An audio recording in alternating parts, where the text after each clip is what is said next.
development. How are these two concepts related?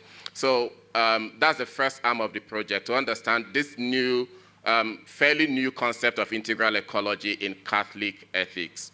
The second aspect is operationalization. How do you apply integral ecology? And of course, BLI is one model of how you can apply integral ecology.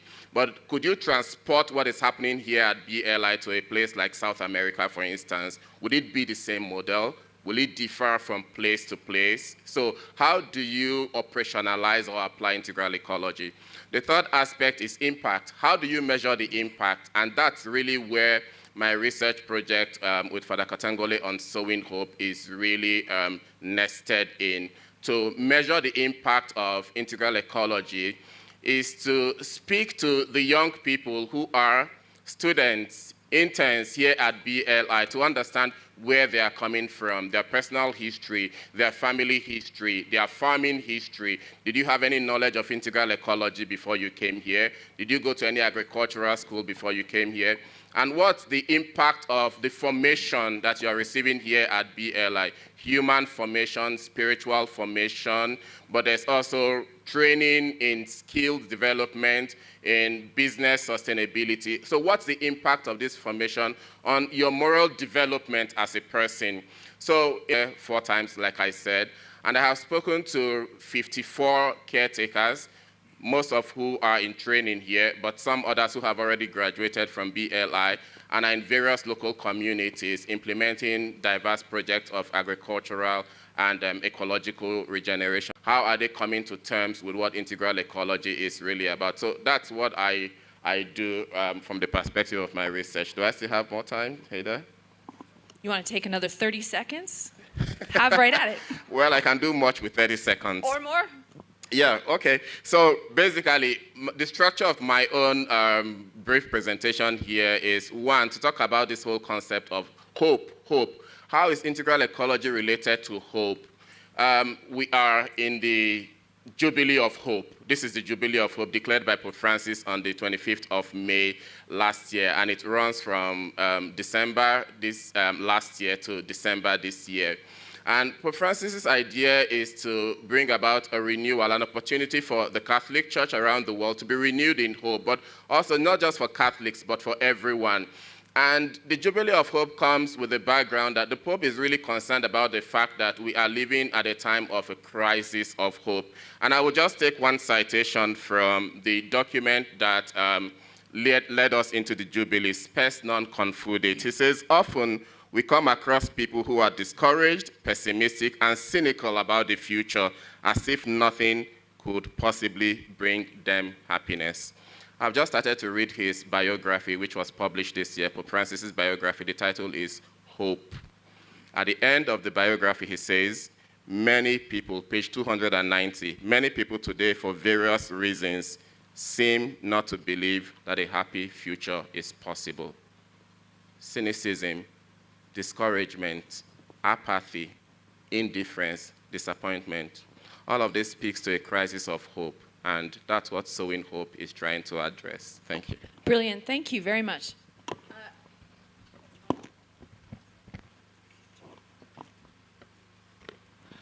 So Augustine Bahemka is my name, and I'm a peace scholar and a social environmentalist. I'm affiliated to Laudato Youth Initiative at John Paul II Justice and Peace Center in Kampala. And for this particular conference, I took time to reflect on, maybe I just have to mention 2 things.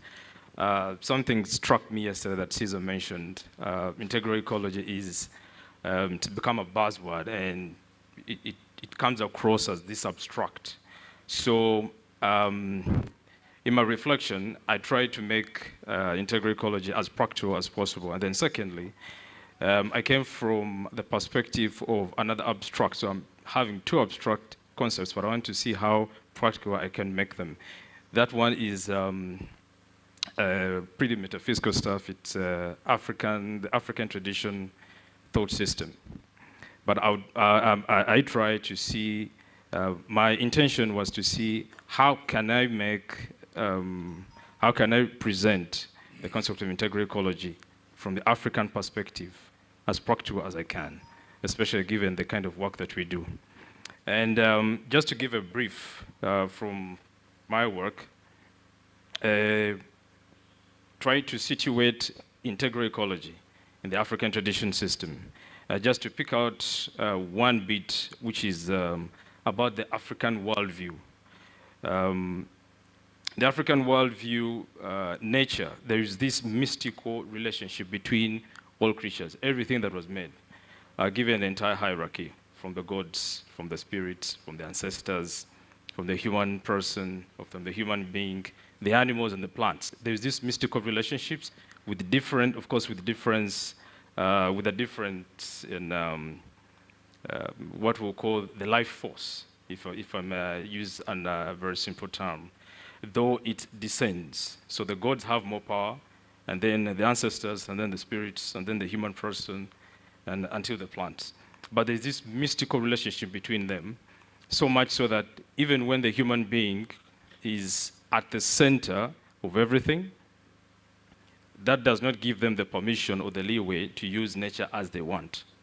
That is what is in the African worldview. And then when I read Laudato Si, it was very interesting for me to notice a number of synergies between the popes, Pope Francis's, Laudato Si, and then what we have in the African tradition system. For instance, just to pick out 4 principles. The first one is the principle of the common good. The Pope Francis speaks about the common good. In the African tradition system, the human person, like I've said, is at the center of creation, but that does not give them the leeway to use nature or to use the environment the way that they want. And then secondly, the concept of community. In the African tradition system, community is the bedrock. Again, when you talk about the African culture, it is interesting. We have, I wouldn't even know how many cultures on the African continent, but there are those principles or values that simply cut across. Community is one, and the community is that mindfulness of how I use, for instance, if there was a tree with mangoes somewhere, it didn't mean that because there are mangoes, I have to beat all the mangoes on the tree until they have to drop. No. So you just take mangoes that are enough for you and probably your siblings, and then the other person will come and take, because there is a tomorrow. There is somebody after you. And maybe just to relate this to Sister Damien, I mean, she just showed us a very interesting image of a plate with syrup and how the bees were on them. And then when other people were fearing them, another one just comes and said, they're just having breakfast. When we were taking the walk in the, I was in group 1. For those who were in group 1, when we were down the forest, it was interesting. At some point, we reached the jackfruit tree. I had never seen a jackfruit tree that tall. The ones that I see around are usually short, but then they sprout. But this is really, really tall. A very interesting concept there, how trees can also respond to the environment around, because they have to fight for light and all this stuff. And then a conference really wanted to know what the jackfruit tastes like. Can we beat it down? And then one of the gentlemen taking us down said, no, one of the rules at BLI is anything down in the forest, any fruit is not ours. It is for the dwellers of the forest, who are the animals and the birds and the monkeys and etc.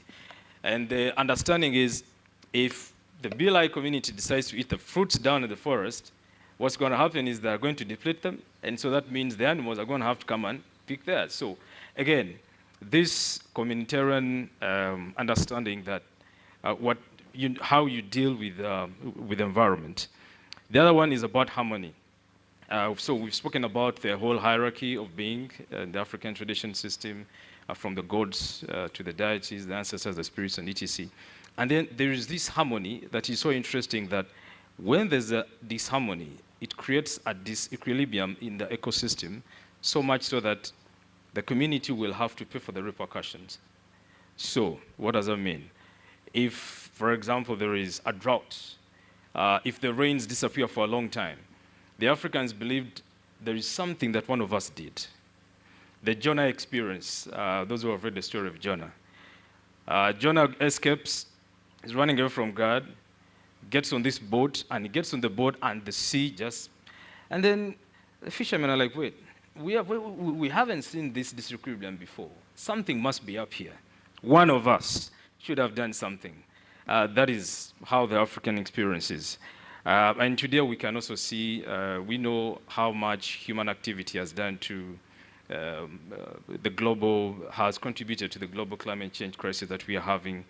The other principle is respect for the earth. So as the human person, for the human person, you being at the center, it was imperative that you respect the nature, that you respect the earth. Reason being, it was an interdependence. There is this interdependence between the human person and then the environment around.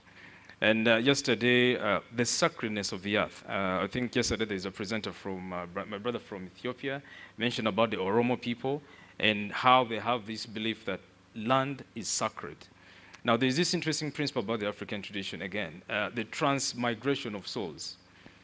That when I die, I can come back, whether in form of a tree, in form of an animal, in form of...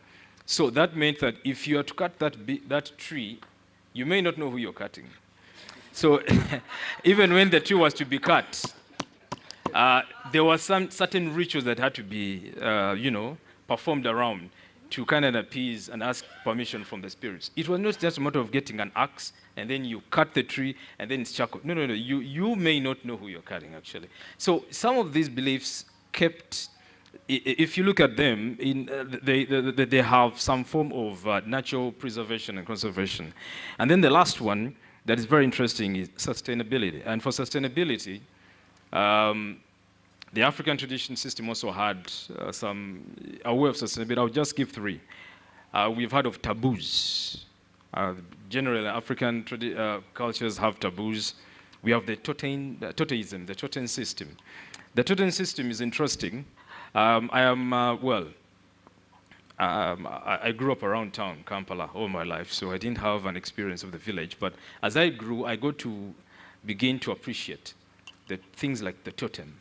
The totem system is in such a way that it is organized along the patrilineal lineage, such that a certain clan system or a certain clan in a certain tribe or within a community will be barred from probably eating a certain animal or plant or whichever it is. For example, I am married to a beautiful lady called Nakabuye, so she's a Muganda. Yedirange, I don't know what Nge is in English. It's an animal, but I don't know what it is in English. So, people in the Ngeye clan cannot kill that animal. They're expected not to be hostile towards it. However, they're expected to befriend it. Now, the belief is when you befriend it, there's even a totem for a lion. When you befriend them, they eventually return the friendship. That's another experience of St. Francis of Assisi. But in the totem system, in it I saw another interesting aspect of the cultural ecology. How does it happen? What happens is here in Africa, at least in Uganda, I'm not so sure about other parts of Africa, if a young man has chosen a certain lady for them to get married, as they're preparing for their marriage, probably the lady invites the boy to come and meet the parents. One of the activities that is done is actually to follow the lineage, to make sure that neither the boy or the girl in the same lineage. So in it, I saw some sort of cultural ecology. What probably in biology would call, in English it prevents incest, but in biology would probably talk about the genetic, because if your genetic makeup, if you have a child and your genetic makeup is similar, there is a challenge of the weakening of the genes, and it kind of goes down. In animals, it's also the same. So again, it's a cultural ecology, but all being, preserved by totems. And then the last one are the religious practices. We have practices like the libations, the respect of the earth, and the African tradition system. If I get my beer, before you drink, the first 2 sips are for the gods. You know, you pour down.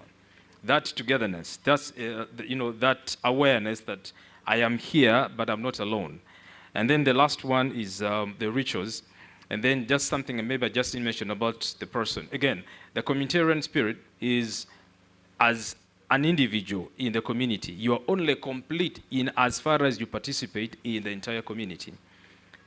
So that aspect of BT. So I'll just leave it at that. Wonderful. Thank you. Good morning. My name is Gabriel Dinda, and I'm going to take the part of the guideline of stories very seriously, so I will tell you stories.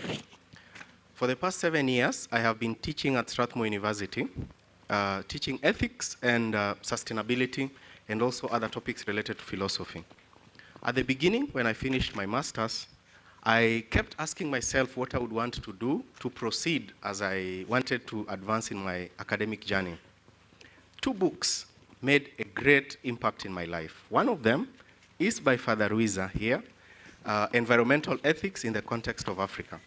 When I read that book, I got an epiphany of some sort. Said, this speaks to my heart, because it introduced me to the concept of connectedness, the concept that most of the things that we see around between human beings, nature, are connected in an intrinsic way, a way that is transcendental to us. I'm glad that today we are here with Father Ruiza. And then when I read Laudato Si, I got from Epiphany by Father Ruiza's book, now to affirmation. I was very sure that this is what I wanted to contribute to. And then I started many times, when you come across something good, the best is that you share it with your friends. So I looked around and I said, where could I continue this conversation of Laudato Si? At the time, I had my students in class, and I decided to start with them. So I would go to class, I formed some questions. I came up with some questions, and then I would ask my students as a way to joke with them or to introduce fun and ask them. One thing that struck me was the cluelessness of my students around areas of integral ecology and environmental sustainability generally. The cluelessness shocked me. One time, we had some events in Nairobi, and there were a lot of traffic jam, and I asked them, why is there so much traffic jam today? When we met in a class at 8:15, many of them were not aware what was happening. It was Africa Climate Summit that was happening sometime in 2023. Then this gave me an idea that there seems to be an issue here. It has been highlighted and profoundly so, by Laudato Si, and also expounded in different ways. But there is lack of awareness in this area. What can I do? What can I contribute? So I came up with questions that I would ask in the middle of my lessons, inspired by Laudato Si, but also taken from different areas, speaking on the same message. So I would give them as test questions, include some of them in my philosophical anthropology exams, and more, there was interest that was created around this. Of course, this is what I went ahead and now I'm studying part of it in University of Groningen and also University of Nairobi as part of this. One of the projects that I did under this that inspired me was a book club that I started with the Laudato Si. So I said, now I've read the book, I love it, but I would want to spread it. So I formed a group of 11 gentlemen, and I'll tell you why gentlemen in this case. 11 gentlemen. And then we started a book club, a Laudato Si book club. So what would this mean? It would mean we would read together the book. You would read it individually, but we meet once in a while to discuss it, and we pick a topic, and then we discuss it. It introduced them. Some of the things that, in the context of Africa, they are quite common to us. They are not new. This circular economy, for instance, is not new. My grandmother knew the concept very well. But when discussing them, it helps us to live them in the current reality, in the current circumstances where we are.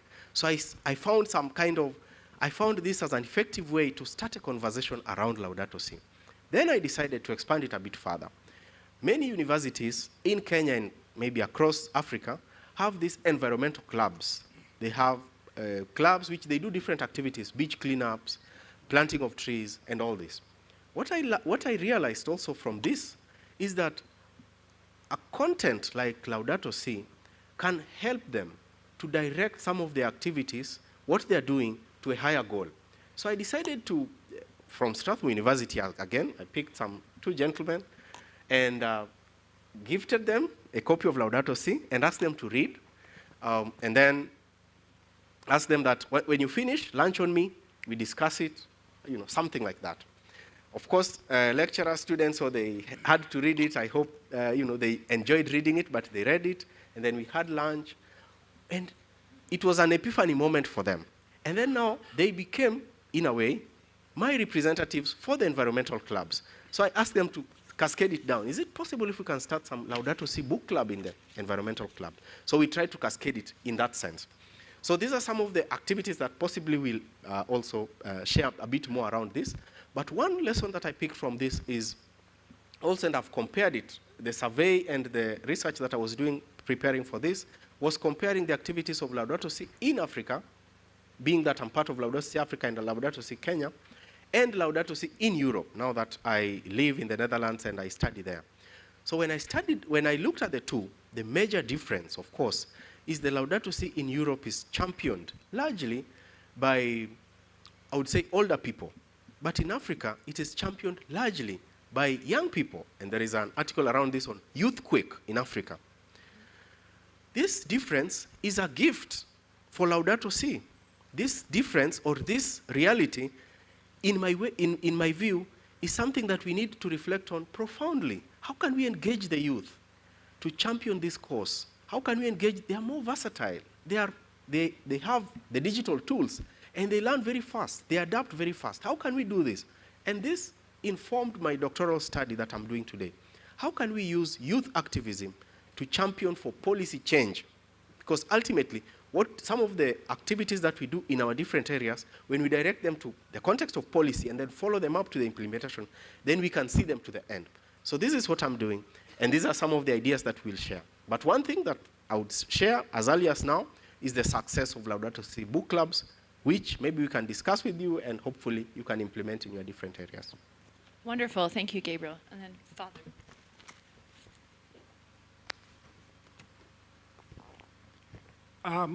Father Richard Ruiza, originally coming from Tanzania, but for the time being, I am in Nairobi in the Catholic University of Eastern Africa. I've been teaching for almost now 15 years. I've mainly been teaching about the social teaching of the church. I start with Rerum Novarum. But going to Rerum Novarum about conditions of the workers, the environment of the workers. In a sense, it is focusing on human beings. Apart from that, apart from Rerum Novarum, then I move to Quadragesimo Anno. It is not enough to care for human beings. We need also to take care of the structures. There are structures which are promoting injustice. After that, Quadragesimo Anno, I move to Pacem in Terris. We need to promote peace. It is mainly the question of relationships. After Pacem in Terris of John the 23rd, then I move to another encyclical, Populorum Progressio. Integral development, not just of one human being, that is not enough. We need also to take care of others. Not just the development of today, but to think about future generations. But after Paul VI, there is also other encyclicals given by John Paul II. For example, the question of the human work, what we do, what we avoid to do, even those workers, the distinction between work itself and the person who is working. The priority is on the person, not on work. But after that, I came to Benedict the 16th. is also bringing certain insights which are very, very, very important. Now, 10 years ago, that is when I had to switch to Laudato Si, caring for the environment. We need to care for our common home. It is not just for you as a human being. It is not just for him or her, but they are also non-human beings. There are other creatures we need to take care of our common home so that all of us can feel at home. What I find to be distinctive in Laudato Si, it is promoting the critical mind. Pope Francis is saying, let us consider what is happening. Let us open our eyes and see what is happening. In the universities, there is a course, critical studies, critical thinking. There's another person who say, I don't mind. Yes, it is happening, but that is not my business. I'm not involved. I'm not responsible. It has been that way. But can we go deeper than that to see the causes, to see the root causes of environmental crisis? So, Pope Francis, the approach, I find it being different. See, judge, act. But it is more than that. It is not just see, judge, and act. We were even reminded yesterday by the Cardinal that this aspect of contemplation, meditation, thinking about what we are doing, I find that to be really unique and something which is new. Another aspect is the spirituality which is inside. Franciscan spirituality. That of Pope Francis, yes, but St. Francis is bringing something which we need to promote: harmony, understanding, and care.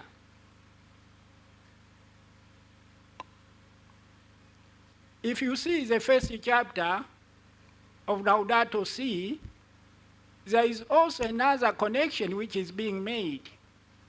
In other words, we are being called to return to the foundations, not just human power, not just human understanding, but can we return back to God? Can we return back to the Word of God? Can we return back to the Bible? In other words, Laudato Si can be referred to as the gospel of creation, good news about creation. But for me, my main concern now, I'm thinking, yes, we know Laudato Si is about caring for our common home. But is it really understood? I mean, the content of Laudato Si. We need to go deeper than that to understand the content of Laudato Si. It is so rich, a lot of insights, but we take it in a simplified form. Yeah, simplified is okay. I mean, can we have Laudato Si made simple so that it can be understood to children? It can be understood even to those deep in the village who have not even gone to school. It can be understood even by non-believers. I think that ought to be done. But another dimension, Laudato Si is written at the general level. How can that be interpreted, understood, conceived, explained in the African context? Can we use the African cosmology? Can we use the African philosophy? Can we use the African proverbs? Can we have examples which are happening in our traditions to explain Laudato Si? For me, I find that dimension is very important. And I have been struggling to arrive at that level, explain caring for the environment in an African context. I wrote a book in that dimension. But the other side, let us remember that Laudato Si is not a conclusion, but it is an open-ended document. Open-ended document in the sense that apart from Laudato Si, there is Querida Amazonia, which is opening up and giving us to take care of the dreams which are there. Thank you. Wonderful. Friends, will you join me in thanking our speakers for these opening comments? And I wanted to begin with a word that Father Richard started with, and this idea of peace, right? And peace being right relationship with God, with each other, and with Mother Earth. And all four of our speakers, pulling on three key words as I was listening, this idea of narrative being important, this idea of what we're talking about, not just today, but over these 3 days, integral ecology being not principle, but praxis. And finally, all four of our speakers spoke about youth and the importance of education. And so if I may presume to take the first question and briefly offer up two options for all of you. Option one, would you like to comment on the importance of narrative or story in kind of making present the praxis of Laudato Si? Or if you are more involved in interactions with youth, in what ways have you seen African youth take leadership in promoting the message of Laudato Si to foster stewardship, social justice, and sustainable development in communities? And what areas of growth? So we have the option for our speakers to speak or to comment on the importance of narrative, or to speak specifically about the leadership of African youth with respect to Laudato Si, and what areas of growth or promise do you see for this leadership in the future? I'm a scientist by training, so when you ask me that question, you're going to get an extremely precise answer. So as long as you need to answer either or both of the questions, less than 5 minutes, so we can give all of you a chance to ask our speakers questions. Thank you very much. I want to take a cue from something that Gabriel Dinda said, that there's a youth quake in Africa. When we started the Ecological Pilgrimage, Father Emmanuel Katangole was sharing how in Uganda, where the population is just slightly over 40 million, maybe about 47 million, 75% of the population is under 25. In Nigeria, where I come from, a population of 237 million, 70% is under 30. So what do you do with these young people in Africa? What do you do with this huge demographic tsunami of young people in Africa? Now, if you read the World Happiness Report 2024, this is what it says. Young people worldwide reported lower levels of happiness than their elders. Why? Several factors are responsible for this decline, but the report notes one: uncertainty and anxiety generated by ecological pressure. So global environmental challenges are having a negative impact on young people's sense of happiness and hope for a better future, because they feel that the adult generation has destroyed the planet and is leaving behind a debris of catastrophic environmental challenges for them. That's the perception of young people, and that's why Pope Francis talks about what young people: cynicism, pessimism, discouragement, apathy, and indifference.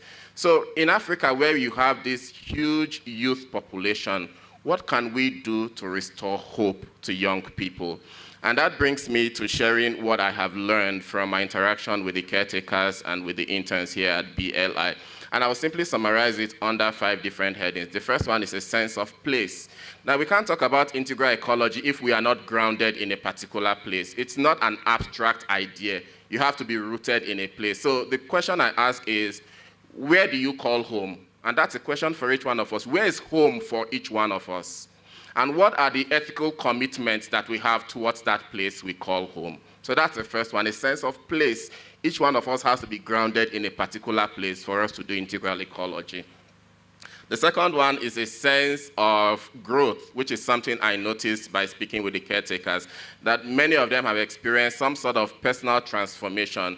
I came from a place where I never heard about integral ecology, where my family practices conventional agriculture, and there I come to BLI and I'm taught to see things in a new way. So there's that sense of growth. Something is changing in them. There's a sense of purpose. Douglas was speaking, Godfrey, sorry, yesterday was speaking about resourcing people so that they can discover a sense of the meaning and the purpose and the direction to their life. So you find also a sense of purpose, that the young people here really know what they are looking for as a result of the formation that they are receiving. There's a sense of mission, and of course there's also a sense of spirituality, that God is important for the practice of integral ecology. So just sharing a few stories from these young people. Now here is what Issa graduated last year. He's Muslim, he's 20, and he's from Nabingo. He says, in our place, we use a lot of pesticides. You cannot grow mangoes without using pesticides to control the fruit flies. However, here at BLI, we are taught to make organic pesticides.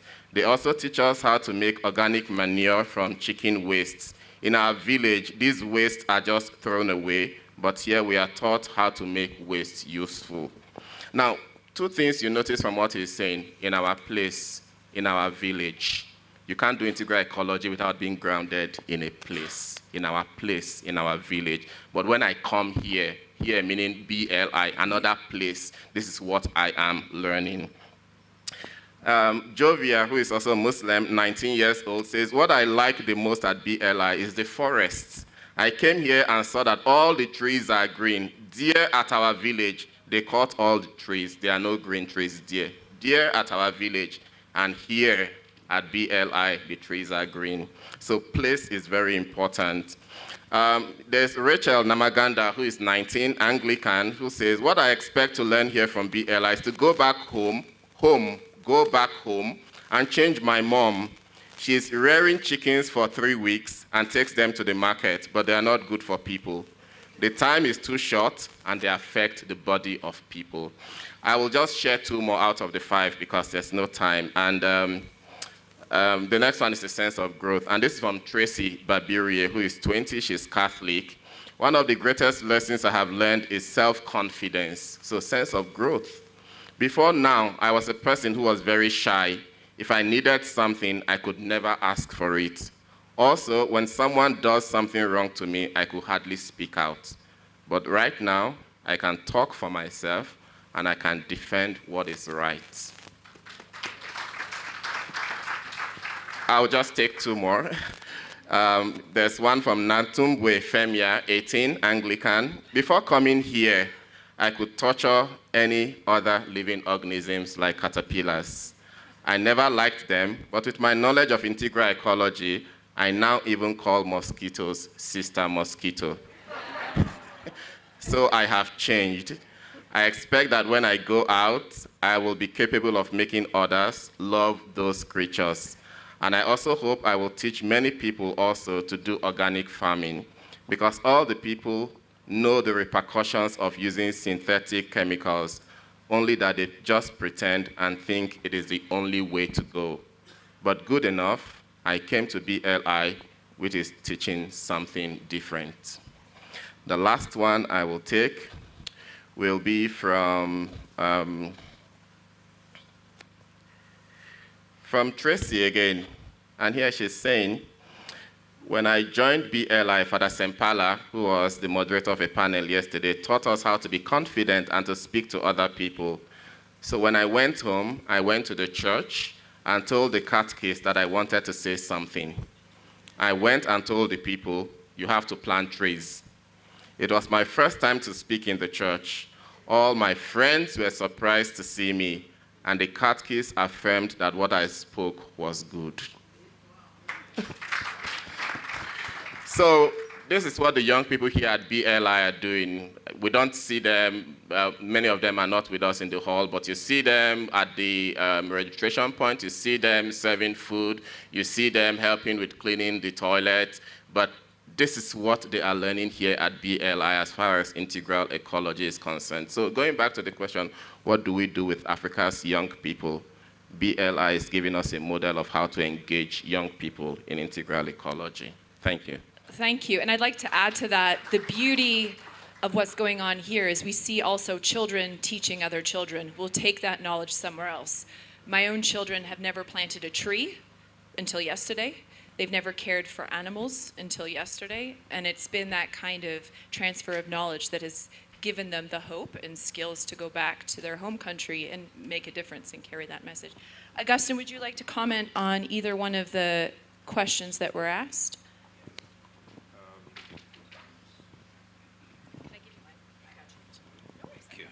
Yeah, thank you.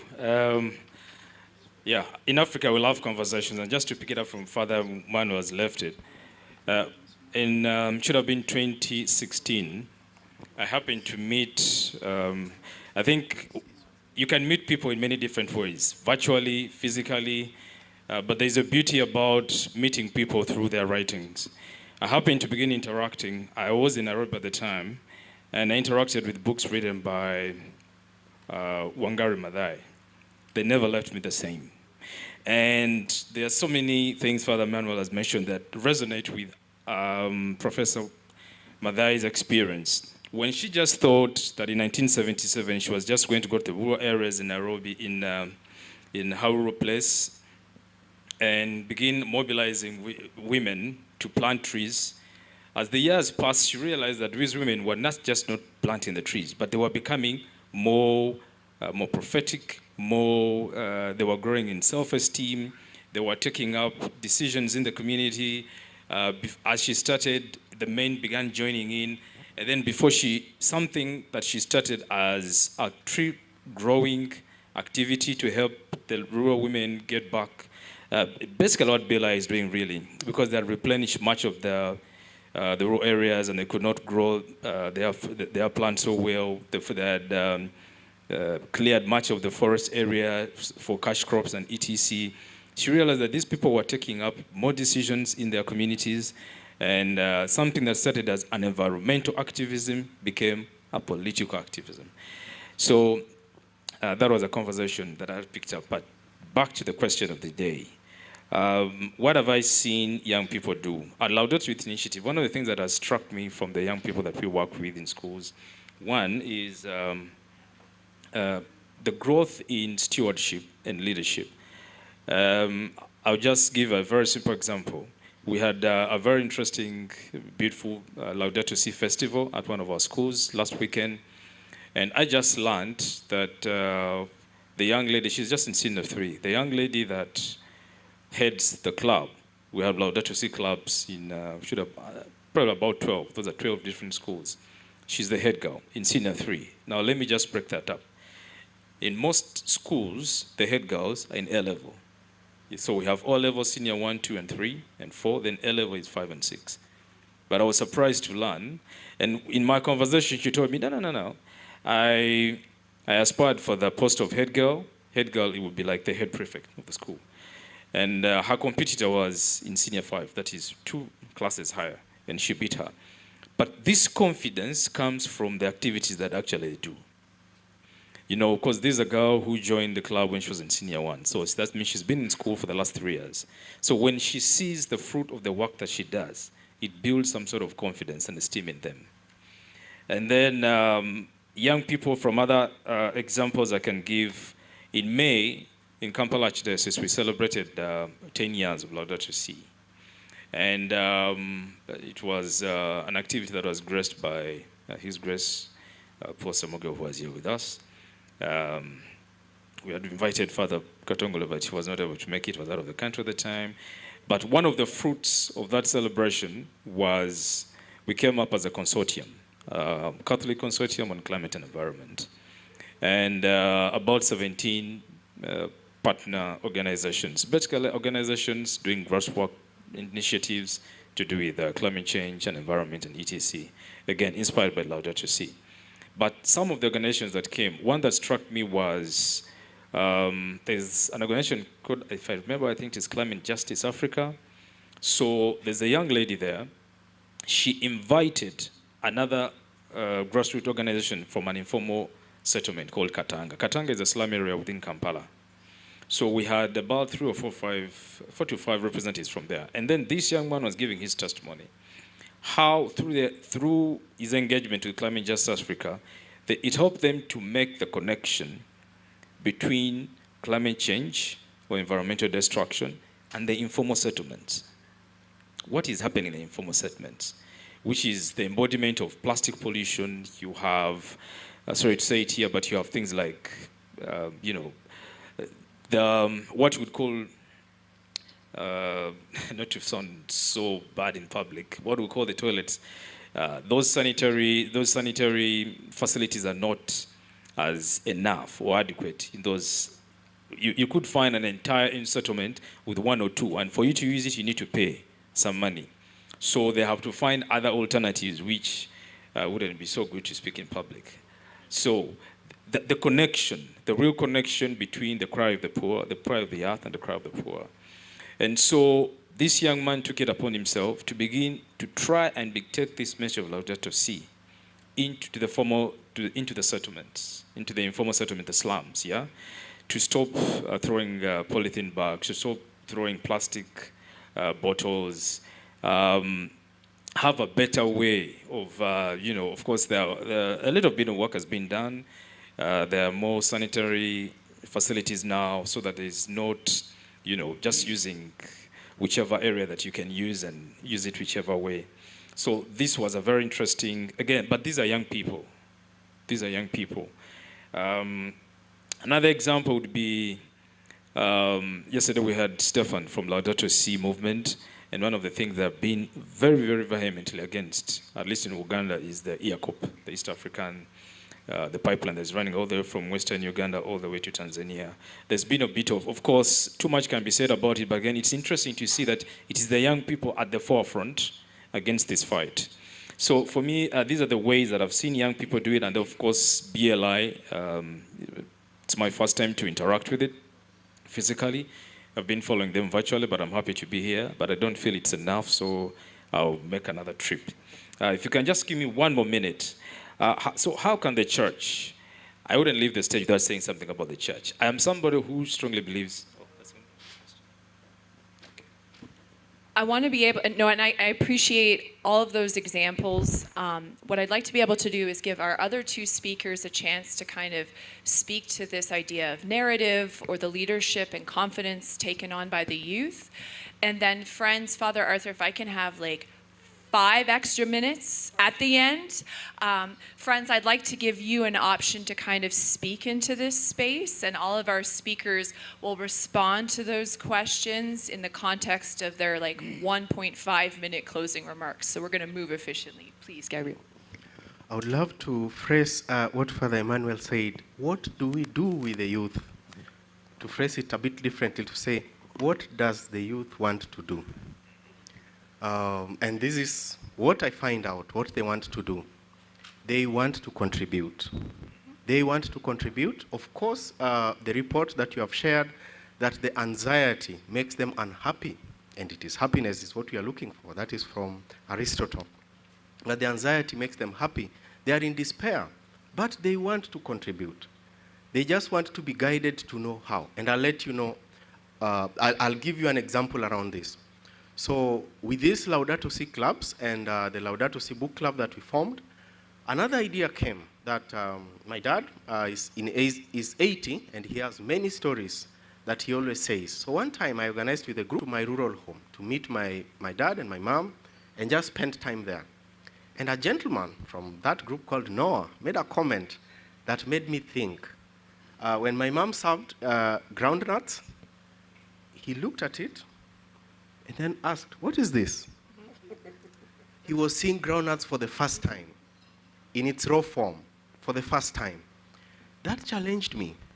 Of course, like Augustine, he lived in town, he was born and raised in town. From that time, Noah has always been the champion. Every other time we are traveling to a rural place, he's always been the champion. You know, he wants us to go, when one time we went to Kakamega Forest in Kenya, he wants us to go to a hike in the forest. He wants to interact with nature. In Noah's eyes, I saw a desire, a genuine desire to contribute to this integral ecology. But I also saw something else, a genuine unawareness of what is. That is where I would suggest that we start from, and that is where Laudato Si is starting from. Let us create this awareness. We engage the youth in a practical sense. When I hear the feedback from those who have been here at BLI, I'm encouraged. Take the children to the forest. Let them have the rural experience. Let them take time to listen to the stories from the indigenous communities from our rural homes.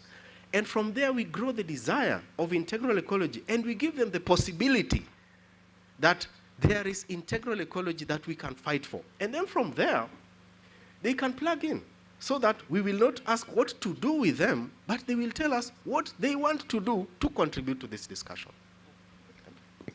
Wonderful, thank you. And Father Richard, would you like to conclude? Yeah, just 3 areas. The first area is seminarians, those trained as a future priest. In Bakanja, when I say Bakanja Seminary, it is in the Catholic University of Eastern Africa. We have 50 seminarians, but I can see a new turn, a new interest. They have formed a club of Laudato Si, and they are writing projects on Laudato Si. Number 2, within the church, AMESEA, Association of Episcopal Conferences in Eastern Africa. For 5 years, they have decided the pastoral priority will be on Laudato Si. That is a very important move, because when we speak about AMESEA, it is not just at the level of the National Episcopal Conference. We are including archdioceses, dioceses, parishes, but even small Christian communities. Finally, we have this spirit of synodality, a very strong spirit moving together. Synodality in the sense that communion, issues which are uniting us, participation, including mission. Thank you. Wonderful, thank you.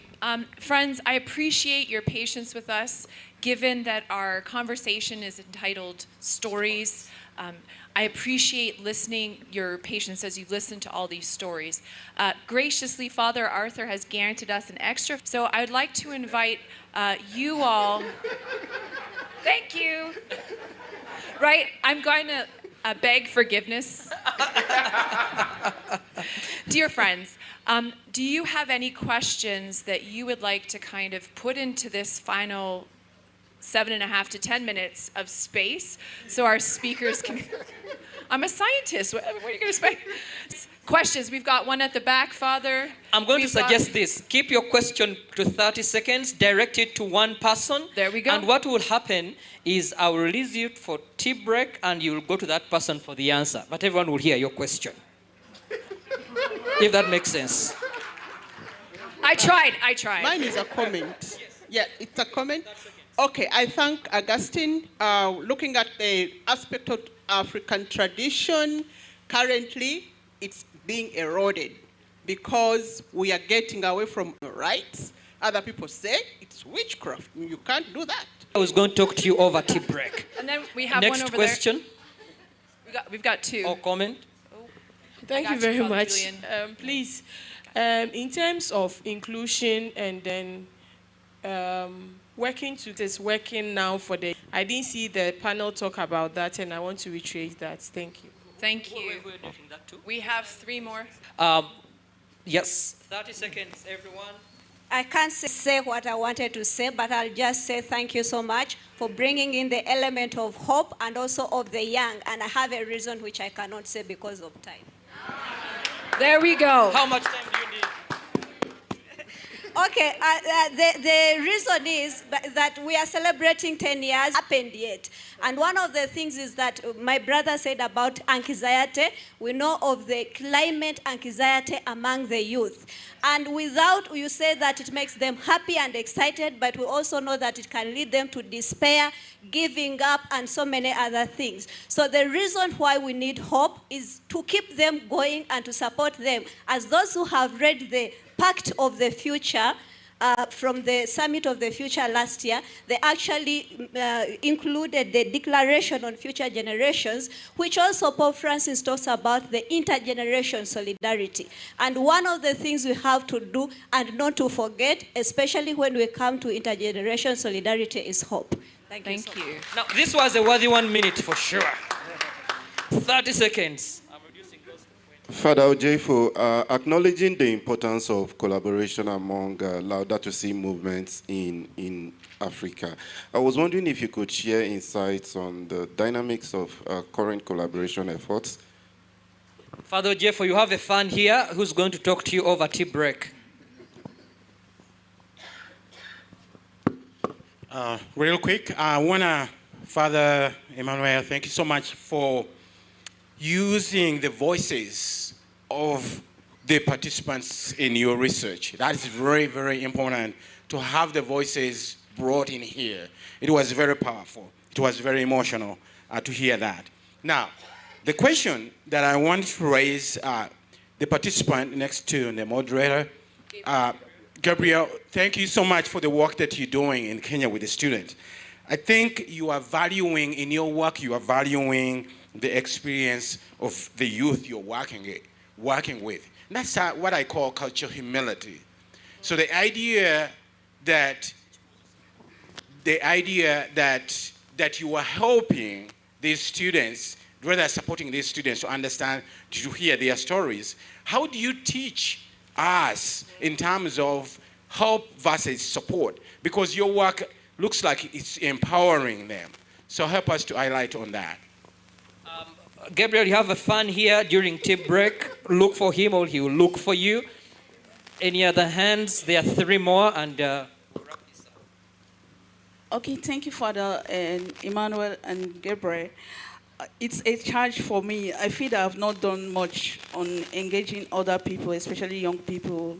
And I like the example of having the Laudato Si clubs and reading more. So going back home, I'm already thinking of how to engage more young people. Thank you for that. Perfecto. Did we have a hand here? We have a hand here. And 30 seconds. Thank you, Father. Dear members, I was greatly inspired by the gentleman who talked about the club, the men's club. Gabriel, thank you so much. Right here at BLI, actually we started with some seminarians. The first cohort was seminarians. And as they were going out, we inspired them to engage at their different parishes. And they are doing it very well. And then further with your examples, while you're doing your research here, you have seen how these young people are getting out of their comfort zones and, getting the esteem up and engaging. My request here is, let's engage our government, our schools. Most of our schools are government-aided and church-founded. My request is we are going to engage the schools to start up these clubs, just as Gabriel said, so that each school has a club that is related to Laudato Si to begin with. But also our caregivers, as they go out each cohort, they engage their communities. Start their community clubs in a small way. I'm sure Laudato Si will grow further and further beyond what we think. Thank you very much. Madam Moderator, as I move to the last participant from the floor. And as Father Arthur is moving, Gabriel said that he has a small guide. Just a minute. I'm going to ask that every participant summarizes their final remark in just 2 sentences, and Heather, you bring us home. You wrap it up. You wrap it up. Just 2 sentences. I mean, if it's beyond that, I will stand up I will riot. 1 sentence. Thank you so much. I want to appreciate that this panel has talked so much about youth involvement in living Laudato Si and promoting Laudato Si, which is good. But there is one dimension that Pope Francis raises on raising a prophetic voice, the prophecy, and that goes with advocacy. And this dimension, I think Augustine mentioned a bit, that young people who are into advocacy somewhere, they are stuck. We cannot talk about some topics. And that is where we have a problem that we talked about yesterday, the civic space. Young people are not safe at one dimension. What can we make, because Professor Ruiza mentioned that there are some who don't believe in climate change, therefore they've put some policies and a block for people who are doing advocacy. The same way Gabriel have mentioned that young people are majority in Africa taking action. How can we make sure they are safe in this climate advocacy? Thank you. Another question for Gabriel. So, Madam Presenter, and do we have another? A comment? Question? She didn't. All right. 2 sentences for every presenter. I'll actually keep standing here to signal that. Sentence 1.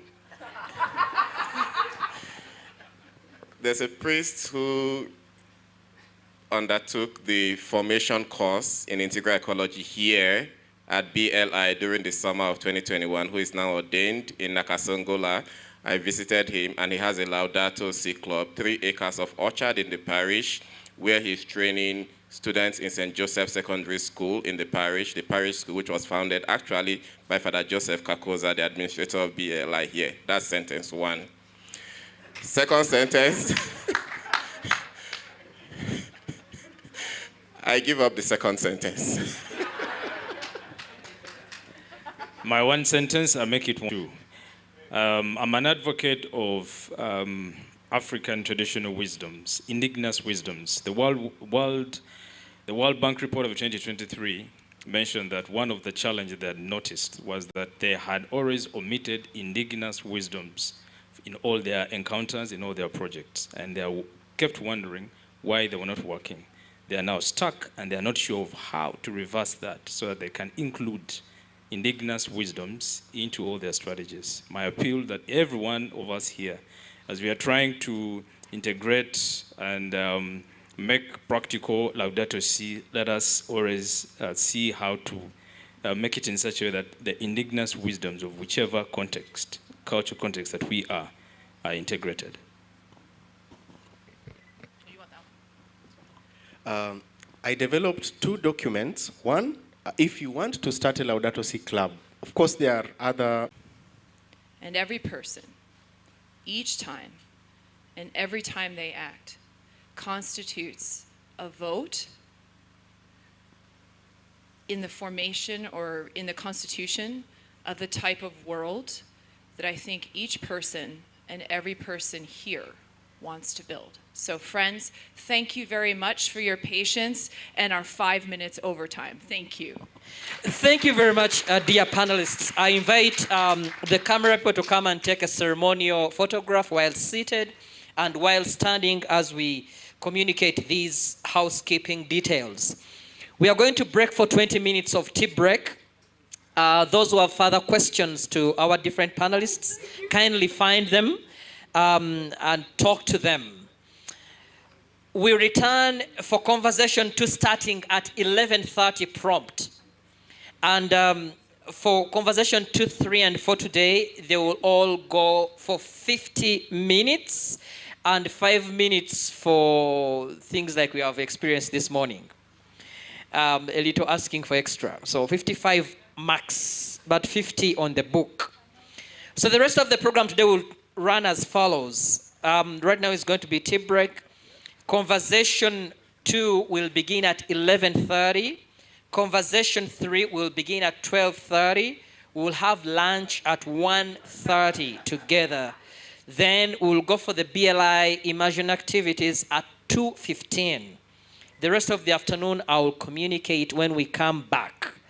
There is a craft shop where we packed. If you would love to go and take a look at those crafts or even purchase them, they are right over there. Otherwise, bon appetit. See you back at 11:28 to start at 11:30. Thank you.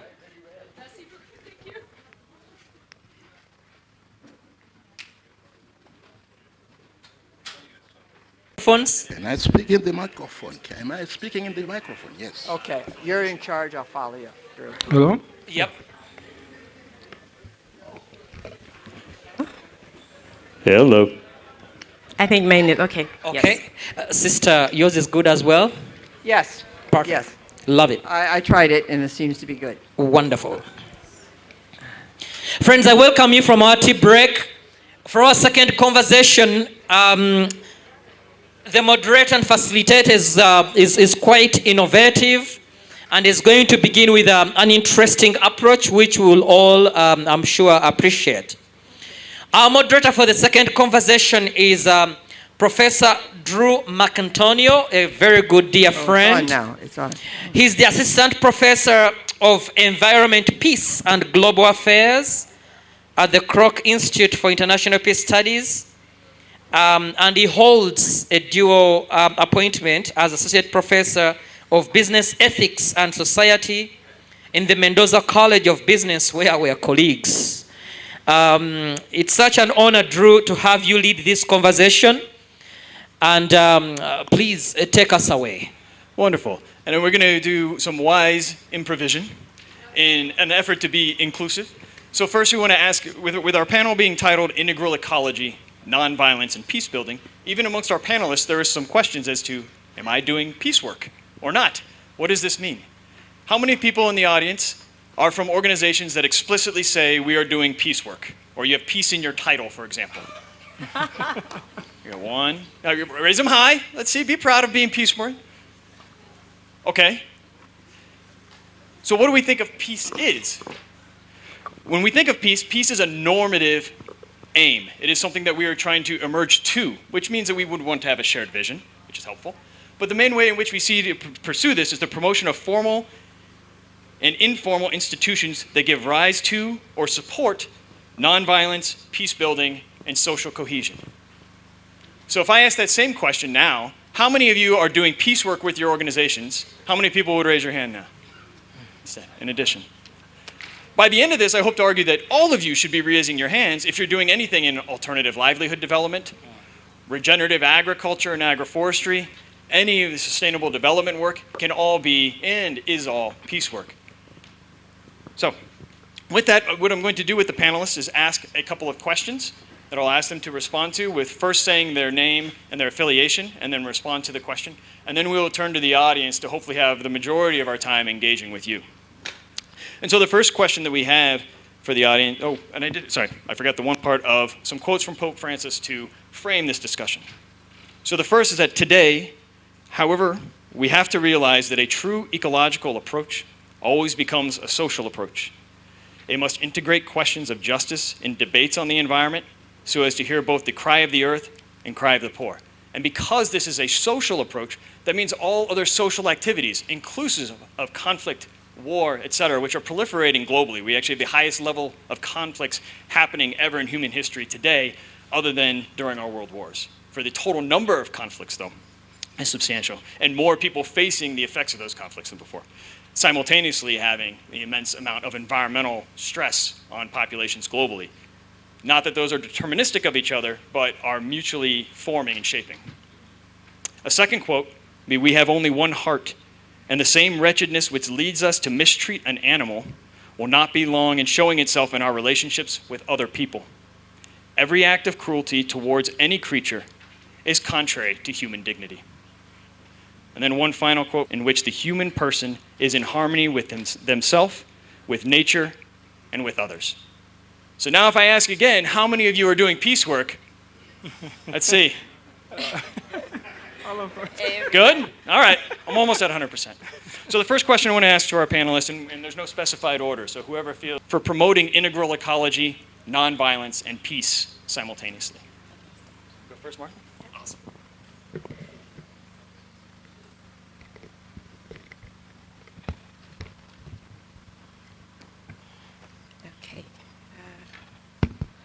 All right.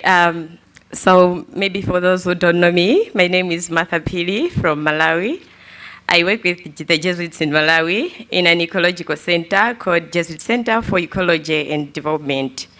So aside, let's say, the global agreements that we have at global level, let's say sustainable development goals, we are also inspired to do what we do in terms of our work because of the call from the Pope Francis, who actually invite us all to really hear the cry of the earth, hear the cry of the poor.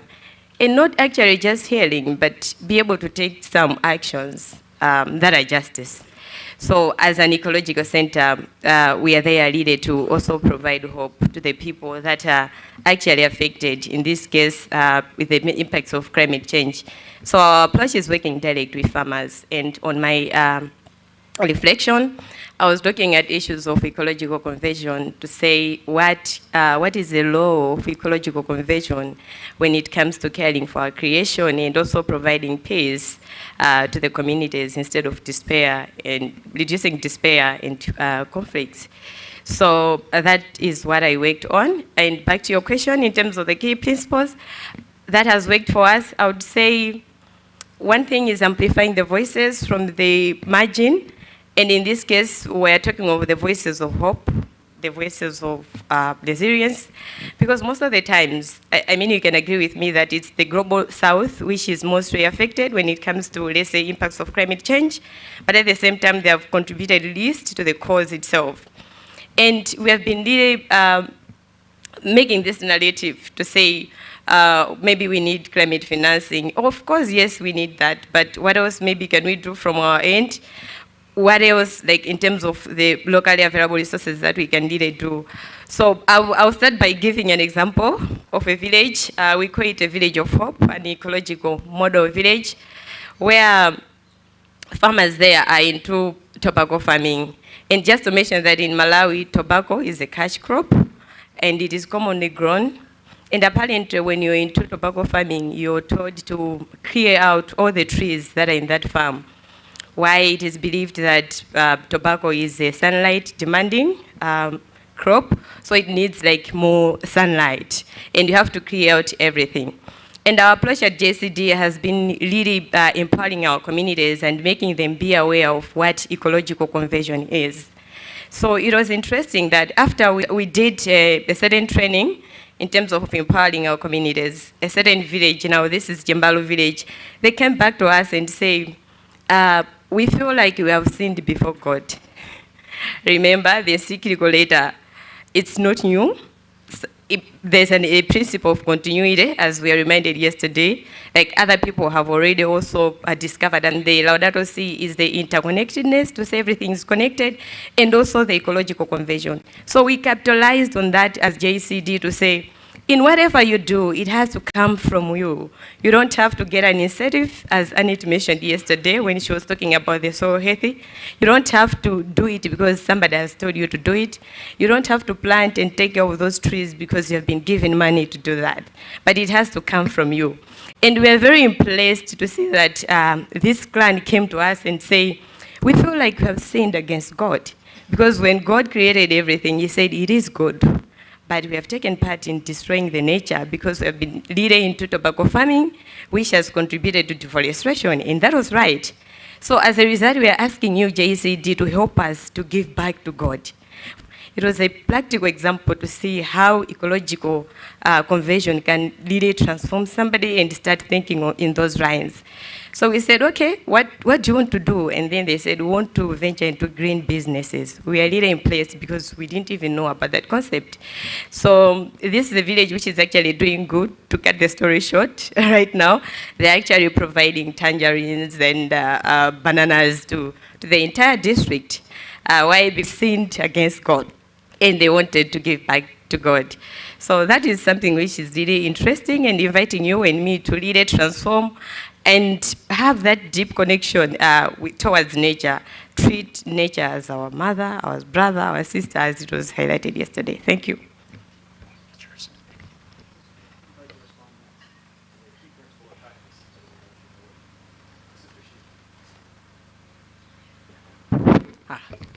My name is Sister Sheila Kinsey. I'm a Franciscan sister, daughter of the Sacred Hearts of Jesus and Mary. My province is in the United States in the Wheaton area, but I'm now in the International Congregational Generally. How I got started with this is when I was working with domestic violence and sexual abuse in the 80s. So I was the director of a shelter. So it was just as important to have the living arrangement for those coming to the shelter as a option of abuse. That is not acceptable. Children need to have a place and to learn how to be nonviolent in a way that gives them strength. So then continuing on with justice and peace, getting involved with Laudato Si, then you begin to see integrating then the whole area of the environment going just further along as the place that says, you can trust on me, I'm going to do what I say I'm going to do, and I'm a member of this team. And this is the things that we agree about. And we also want to make sure that we have the relationship with the environment, that the animals or the plants know that we really care for them. And then having the resources that we need to do the planning that's realistic for us. Find a way to move forward in that manner. So that's what I mean when I say the integrity for nonviolence encompasses all of these areas. And as a principle, not only for personally, but every program that I would take to develop would include those 4 areas for sure. Thank you. Thank you. I'll use these gadgets. My name is Ngoni Zashe Edward. I'll use this gadget to, I'm a storyteller, so I'm going to use this gadget. Oh, below. Oh, where? Oh, here. Thank you. You know, being a storyteller who's based more in African way of storytelling, these machines don't exist. So we have to learn how to use them. I'm also going to use another machine so that I don't overtalk, and I'm going to use my phone to guide me. So my name is Ngoni. I'm a storyteller from Zimbabwe, Malawi. On this palaver, and I like the concept of palaver, because the palaver is, on this palaver, I'm bringing a story, especially the principle of call and response, as stories in dance and music, and looking at the African way we call and we respond. So I'm bringing a story of actually somebody, a woman in Palombe, in Malawi, who, when we went there as part of the Caravan of Hope, during just time after Cyclone Freddy, I think some of you've heard of Cyclone Freddy. After Cyclone Freddy passed through Palombe, so we went there with a group of artists, with a group of videographers. One of our videographers was stuck in the mud. There was a whole mud, so he was stuck in that mud.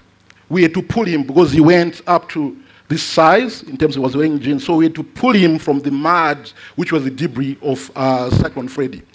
As we were going back to our car, this old woman saw this cameraman and said, Mafikapo, that was, I think, people from Malawi, Mafikapo said, you have reached there.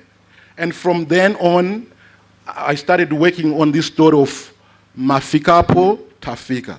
So part of what I will be doing with you as part of telling this story, it will be doing more of a dancing together of Mafikapo and Tafika as a call and response, as a way of how do we communicate climate, do we talk about climate, how do we also use these stories, this music, dance as art therapy for communities that are experiencing climate-based disasters. So, thank you. Oh, are we ready for the dancing? Audience, you get to vote. Should we do the dance now?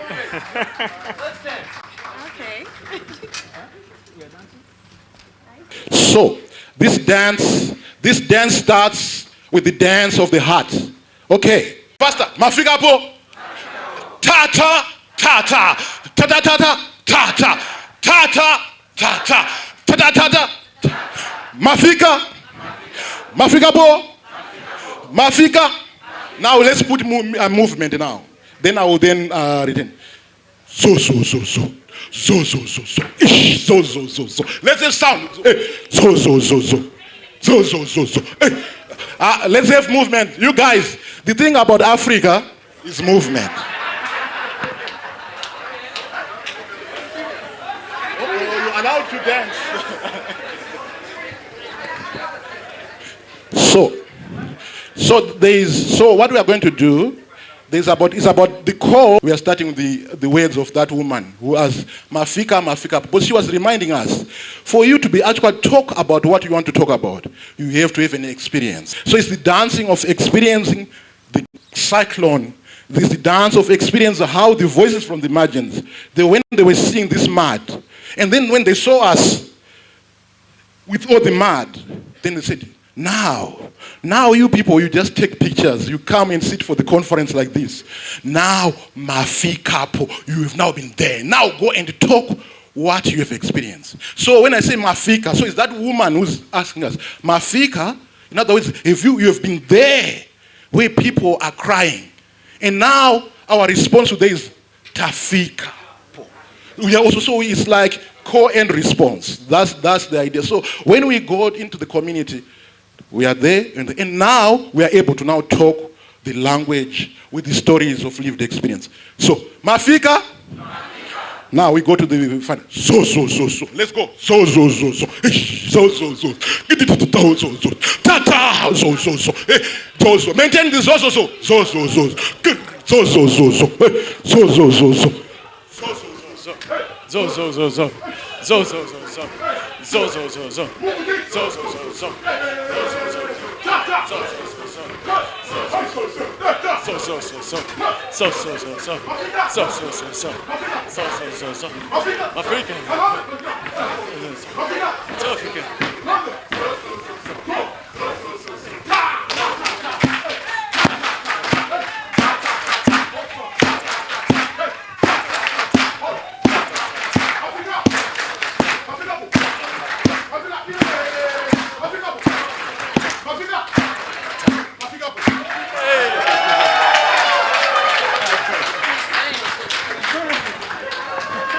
Now, has the audience felt as together as you have now? Yet. So can you tell me that was not piecework?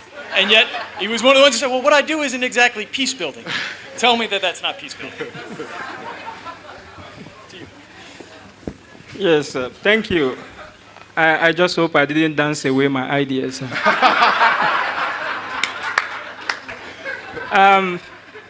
My name is Okoye Ugochukwu. I'm a Catholic priest from the Congregation of the Holy Spirit, otherwise known as the Spiritans. I was ordained in 2016, and I was sent as a missionary to Ghana. But currently, I'm studying in the University of Notre Dame in the Department of Theology, Moral Theology. I want to talk about Ghana because it's a country that is dear to me. I was sent as a missionary, and I will be 9 years a priest this year, and the first 8 years I spent in Ghana. And just to let you know that Ghana is one of the few countries in Africa that has never experienced a civil war. It's been very peaceful. Even among religions, Christian, Muslims, very peaceful. And it's a country, especially coming from Nigeria, where it appears that violence is socialized. And then living in Ghana, you understand, if you have not experienced violence, you might not appreciate peace. And living in Ghana was so peaceful. But then, I work in a place called Takwa in the western region of Ghana. And in fact, I work in a place called New Atwabo. Now, that implies that there was an old Atwabo where they were resettled to the new settlement. And they are mining gold over there. So my parishioners are gold miners. And I was able to connect with the youths so much. I'm still young. I wanted to say I was young, but I'm still young. And I connected with them so much. And most of them are into that artisanal mining. But then, what Pope Francis says in Laudato Si about our culture of consumerism, the two-way culture, there's a culture of consumerism where our excessive quest for profit and growth would neglect the consequences of our actions. And this has made the peace so fragile. And the situation has just moved from 0 to somewhere around 10. And you could see that the peace is so fragile now. The relationship between the miners is so terrible. And I just want to say that the people are not happy with what is happening, especially with the mining activities. I have my youth members, I'm the youth chaplain in my parish, and some of them will tell me some of the terrible things that happen in the site. You know, for instance, last month, one of them was killed. And we just saw his body floating on the water in the site. And your guess is as good as mine. Nothing has been done, no investigation. We are left to bury the dead. And when I spoke to some of them, they said, Father, it's the will of God. And my first question is God a killer? Not the will of God. But then, this culture of greed and violence is connected to environmental degradation. And we see the relationship amongst them is so fragile that when it comes to sharing the proceeds from the mine, they can kill themselves just to make sure they gain, the whole proceeds. And so it's so fragile to the extent that, like I said, there is no peace again. And when you listen to the people, they are helpless. And I want to commend the Catholic Bishops' Conference of Ghana and the Conference of Major Religious Superiors of Ghana, who have done extremely well. The Archbishop of Accra organized a march, and a rally Laudato Si march, where they walked from one part of Accra to the government house praying, and in the end they submitted a petition. So there is that dialogue with political actors to see how they can make the situation less violent. And Ghana produces cocoa. It's the second highest producer of cocoa in the whole world, second only to Ivory Coast. But most of them are losing the cocoa farms to these miners. And you don't have any option sometimes but to sell your farm because every other person around you have sold theirs.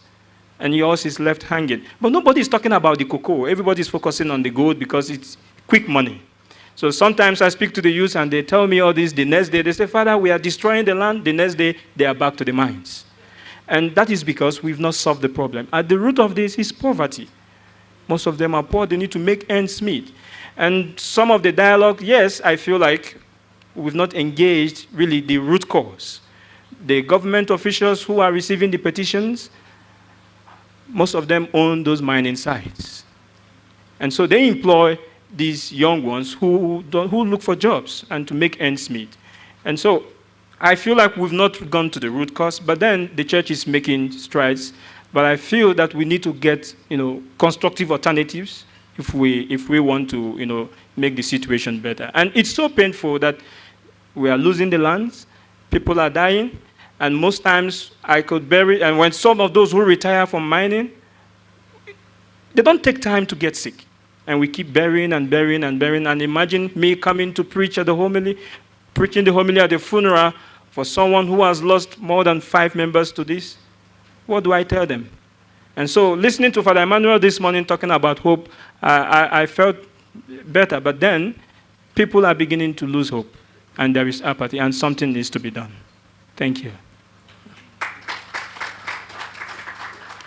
I think there's a lot that's been said here that it resonates with a lot of the things that have been discussed so far by all of our other panelists and Sister Damien's talking all together. This idea that even that we've sinned against God that seems to be emerging in many people's experiences in the communities that they're engaging with. And how might we harness that if we're thinking about, for example, religious environmental peace building as a vehicle for peace building. And the idea of the need for the integrity of the heart and wholesome relationships. It really draws on Pope Francis' idea of these interconnections, but bring something more too in thinking of that, especially the integrity of the heart and how that functions.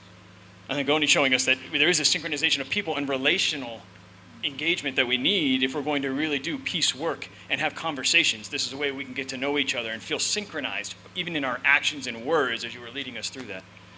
And then this culture of consumerism as doing violence, such that we need to think about when we're working against that alternative livelihood development and other options, whether it's from mining or issues of climate change, as peace work, to bring back and restore relationships, what we might call a radical reconstruction of the human niche, something that Pope Francis calls for without saying it, I think, explicitly in Laudato Si, to restore dignity and flourishing. So in our last question, I'm going to ask everyone just to very quickly share one failure or one principle that's guided you from failure in your work? Something that you've recognized is that this didn't work. So instead of key principles or practices that have led to success, what is an example of a failure or a challenge, and how did you prevent or buffer that? And we'll just do maybe just a minute each, and then we're going to turn to the audience. I think the challenge, for example, with the Kenyan is to get the right person to help coordinate it. And we have Brother Bernard Islaner. He can tell you more about it. So really find out who can work for you, talk about it honestly, and then carry it forward. And I'm telling you, there were a lot of dancing out there in that field as they were mulching and composting and doing everything else. And then selling what they were able to grow to help the poor families and to also make an income. But I want to talk about another environmental thing, and it was with McDonald's Corporation and the Immokalee workers. These are persons who come in and deal with picking the tomatoes, and they wanted a penny a pound more for their picking of these tomatoes. And so what we did in the Diocese of Joliet is bring the groups together, but separately, having studied both concerns, and then we were the face of the opposite persons. And it was interesting because they could stay with the issues. For example, the Immokalee workers said, well, McDonald's is making us abuse our wives. Well, if you need stress relief, yes, that's one thing, but you can't say that. So, and then McDonald's says, well, we don't have anything in our policy that we can really do this for the community. But you say that even if it's not in your policy, you are willing to do it for the people that you're working with. So what happened is that McDonald's and the Immokalee workers made a peace agreement at the Carner Center because they said, you helped us listen to one another.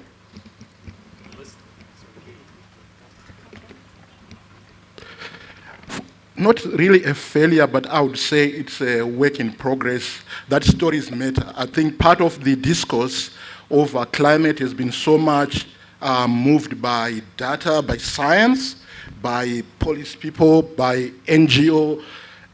But when you go to community, grassroots communities, you realize that most of how they communicate and how they interact with what's happening in terms of climate is through their dances, their stories, their kind of lived testimonies. And to say that these lived testimony, these voices, this way of speaking and communicating matters in terms of how we are going to then craft our policy, what are we going to present. So I think that aspect, especially in our continent here, where a lot of our people, they don't talk by numbers really, or by the science. They talk by stories. And we know that even in our Christian expression, that the heart of what moved us for conversion, for whatever it is, it has been the power of parables. So how do we return to the power of parables, even in this kind of spaces in terms of that? So I think that is one of the work in progress. I cannot say it's failure because it is there, but it's a work in progress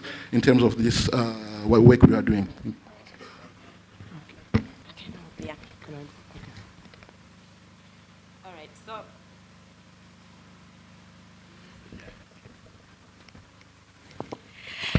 All right, so from our end, I mentioned about the reflection on ecological conversion, and you can agree with me that transforming somebody to really understand that there's a deep connection between him or her towards nature is not easy. It's not something that can be done in a day to really make that person understand. But one thing that has worked for us is accompaniment. We believe in journeying with the person, the farmers that you're working with, because we work directly with the most vulnerable, those people that have been impacted by all these natural calamities. So another thing that has really worked for us, aside accompaniment and journeying with these people, is also partnership.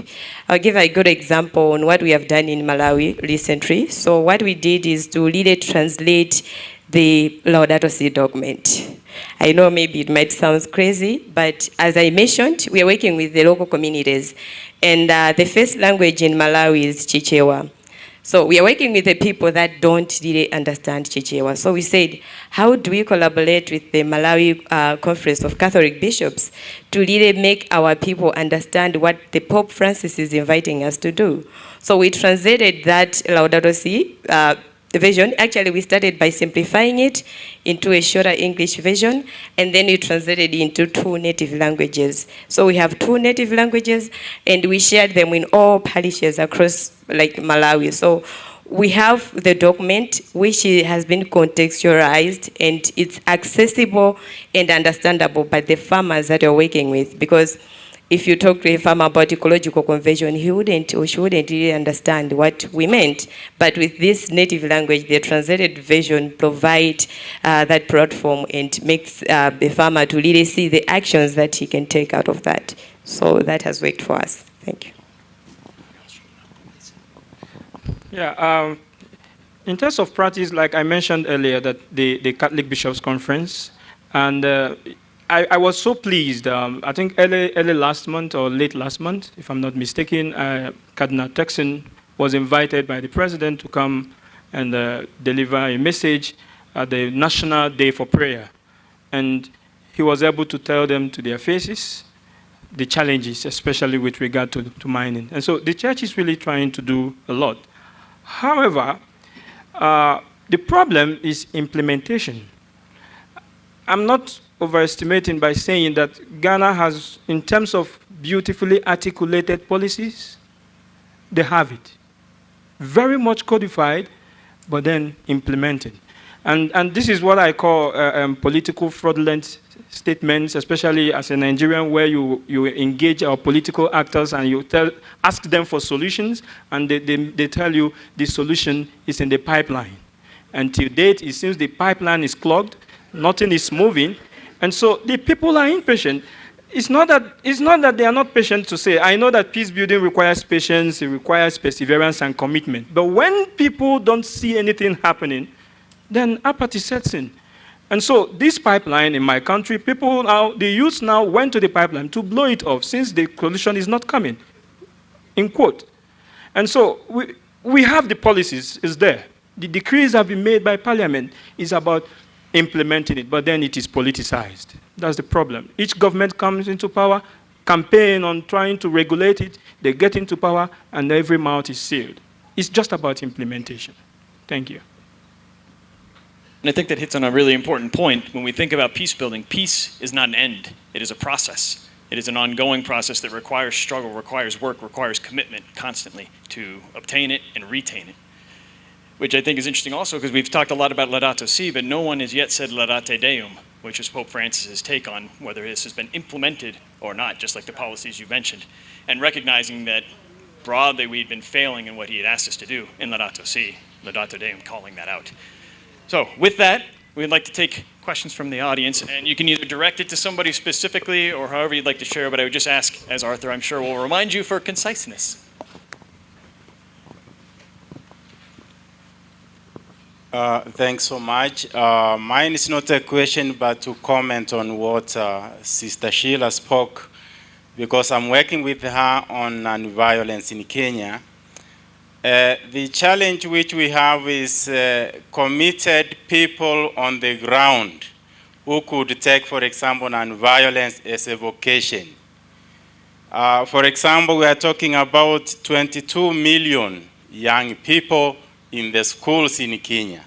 We have covered 30 schools with 28,000. Now the rest of the millions, how do we reach out to them? Who is on the ground?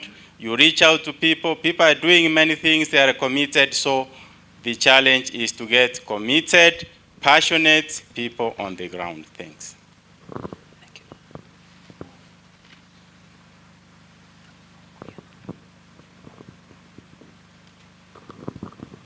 I'm Samson Afolabi from Nigeria. It's a question and a comment on what the father from Ghana has just spoken about policy formulation. That Ghana has good policies, and I know that.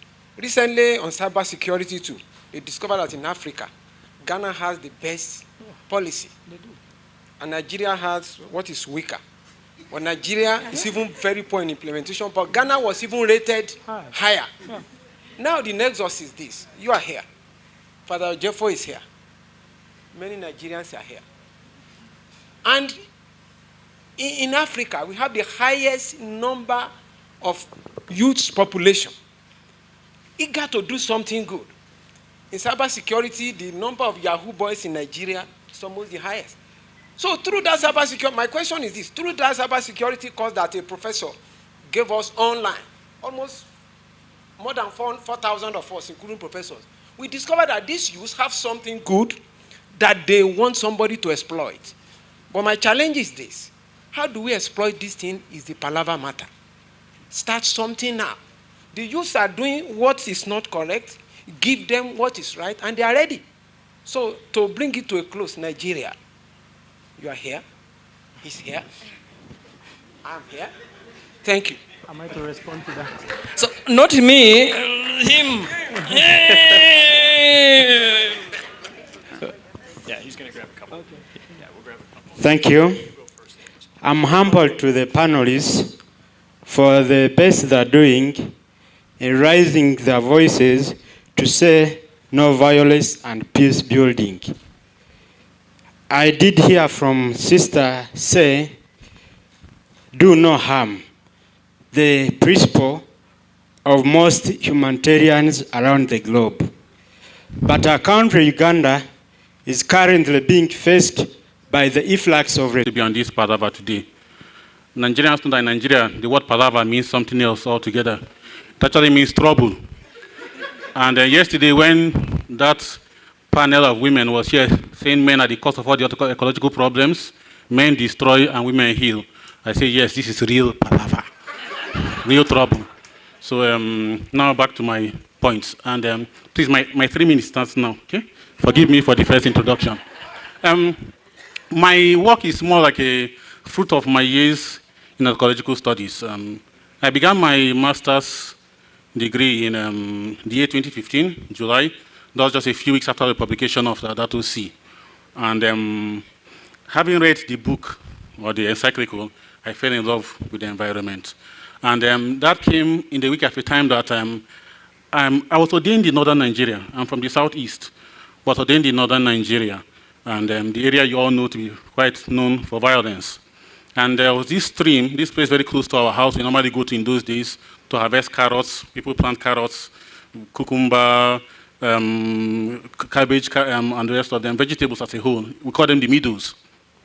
I visited there after many years, and the beautiful stream that fertilized that particular area, watered that particular area, was completely dry. And I was in shock, total shock. So when the Laudato Si was published, it gave me a new insight to what we're actually facing in environmental challenges. And so when I decided to write on my master's degree thesis, I chose the topic, the Church and Ecological Concerns, and I picked up from the Pope's Call for Ecological Citizenship in number 211, where he called for education in ecological responsibility. So as soon as I was done with that, and I began my license, my licentiate, which is the license to teach, my degree in that.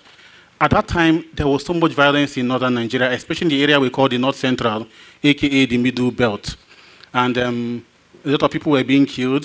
So many of you have heard of the dreaded Boko Haram sect at that time, which had at that time metamorphosed or evolved into what we now call banditry.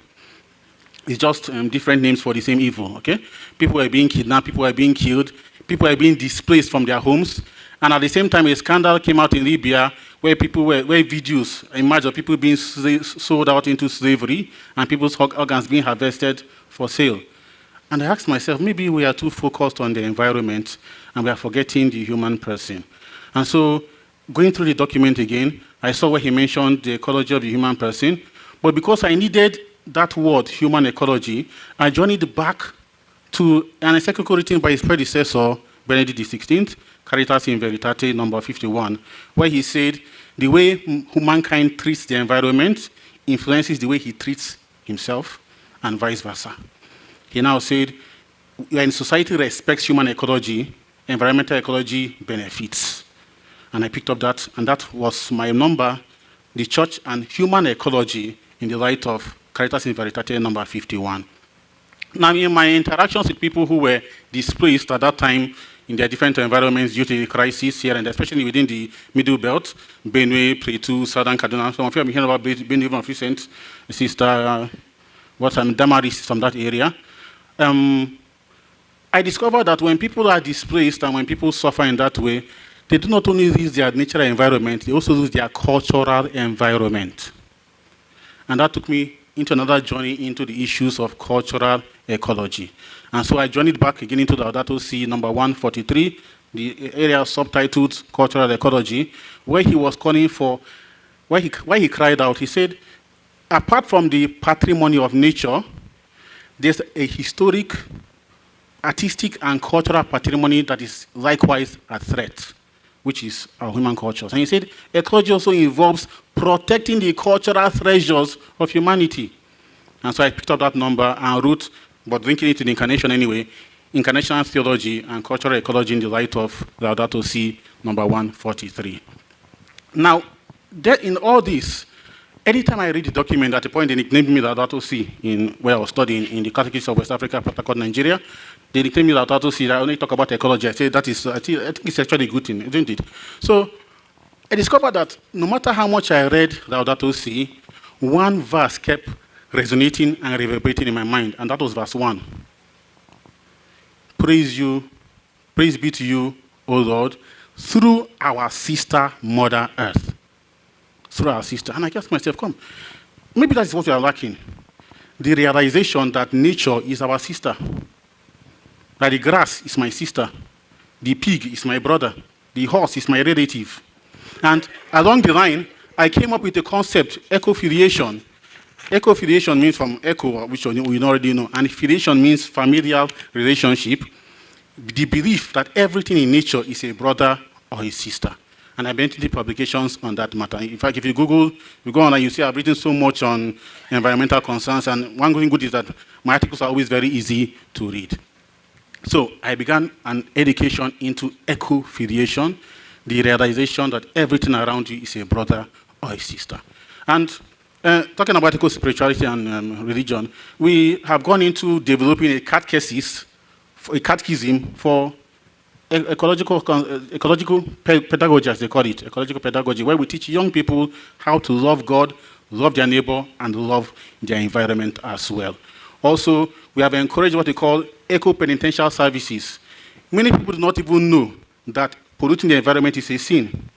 In March 2008, as far back as March 2008, that's about 17 years ago, what we call the Apostolic Penitentiary in the Vatican released a list of what they call 7 deadly social sins, and one of them is polluting the environment. They say you don't only offend God by stealing, by calling his name in vain, or by even coveting your neighbor's wife, but by polluting your environment. So many people are not even aware that pollution is actually a sin. And so, anytime you pollute the environment, you need to go for confession. You have committed a serious sin, in case you do not know. And so we began to educate little children, especially in the school I ran for my diocese at that time, on what it means to love your environment, keep your environment always clean, and then to plant trees also around you. So that was that. And also we have been working with a few friends who are in liturgy. I am a dogmatic, systematic theologian. I'm not a liturgist. In developing an eco-liturgy, whereby we can celebrate masses for the earth once in a while. And then, of course, we are going into other practical dimensions of it as well. So basically, these are the issues my work has been centering around. Thank you very much. Thank you.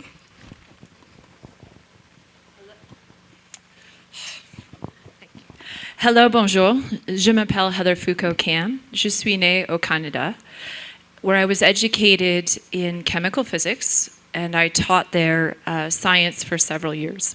I now find myself living in the United States and serving in the Science and Religion Initiative at the University of Notre Dame. 2 paths, or 2 wings, which Pope St. John Paul II tells us, on which the human spirit soars to the contemplation of truth. So I have these 2 paths baked into my educational story. In terms of what animates my academic work, I want to ask the question, what's progress, right? For a scientist, and I think for a scientist who's theologically informed, progress has a very precise definition, right? It's about the flourishing of each person and every person, everywhere, taking up the fruits of human ingenuity for the service of all. What progress has become for some, right, is about the greatest good for the greatest number. And Pope Francis is very clear about this in Laudato Si when he identifies something, the problem, to go back to what Father Arthur asked of us this morning, the technocratic paradigm, right, in paragraph 105, where he talks about every increase in power means an increase of progress itself, an advance in security, usefulness, welfare, and vigor. Put very simplistically, science has an answer for every question, and technology has an answer for every problem. And to go back to a document that Drew talked about just a few moments ago, hey, Laudate Deum, right? What has this led to? This epistemology, or this way of seeing the world, has led to, and I quote, a notion of a human being with no limits, whose abilities and possibilities can be infinitely expanded thanks to technology, end quote. What do we do with this? So the specific technology that animates my work, which I talk about and which I work in small part with the Dicastery for Culture and Education on, is artificial intelligence. Because if I'm going to talk about progress and what a rich theology of progress is, let's pick the hardest thing that we don't know what it exactly is yet, right? Artificial intelligence. And so what I propose, looking at artificial intelligence, right, these endless possibilities, both for the human person and our relation to creation, I go back to Laudato Si when I think about what is progress and what does this mean as the fruits of our ingenuity continue to advance, right? Continue to give us very real possibilities, such as modeling climate change, all right? That's done by artificial intelligence. Predicting the landing spot of hurricanes in the United States has become infinitely more accurate since the advent of artificial intelligence, on one hand. And we have, on the other hand, the outsourcing of human relationships to machines, the lack of emphasis on embodiment, and areas in the United States and globally where the water used to feed these devices has rendered the water supply for communities undrinkable and non-existent. So we have that, if I go back to something that Father Richard talked about with respect to the Catholic social tradition, those are what I would say to be the signs of the times. Now, to go back to something that Father Katongole said when he talked about the need for a cultural revolution, you know things are getting serious when Canadians are fully behind revolution, right? We tend to be like very peaceful, we say I'm sorry a lot and all the things, right? Now, what follows in that quote, and I think it's paragraph, I left my phone on my desk because if I'm going to talk about embodiment and ordering technology properly, if I talk from my phone, I look like a hypocrite, right? I think this is paragraph 114 that Father and I are talking about. Yes, there's a need for a revolution. However, no one is suggesting, friends, that we return to the Stone Age.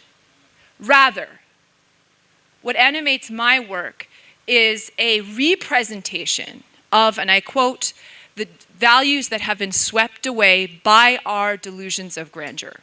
So it is a representation of who we are, right?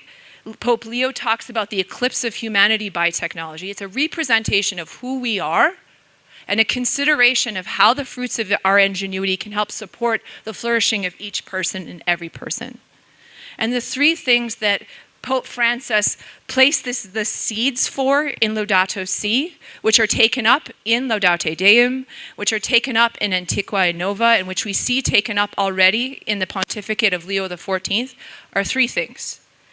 Number one, that the technocratic paradigm as epistemology, there's hope for its liberation from it, and we see that in paragraph 112.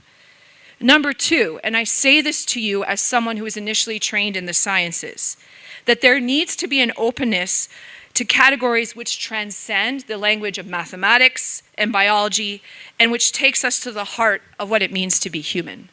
And finally, the third principle which animates the work that I want to kind of recover is this idea of love. In Antiqua Nova, the very last thing that was said under the pontificate Pope Francis is this, that where progress is concerned, the question that animates my work, progress as understood to involve the entirety of the human family.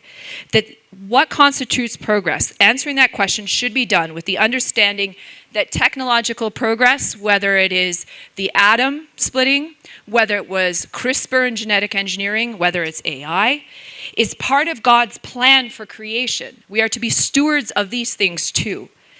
An activity that we are called to order the pastoral ministry, sorry, apologies, I lost myself. I need these glasses after all, right? Friends, that when we talk about how we are to order the fruits of our ingenuity, irrespective of which fruits we're talking about, right?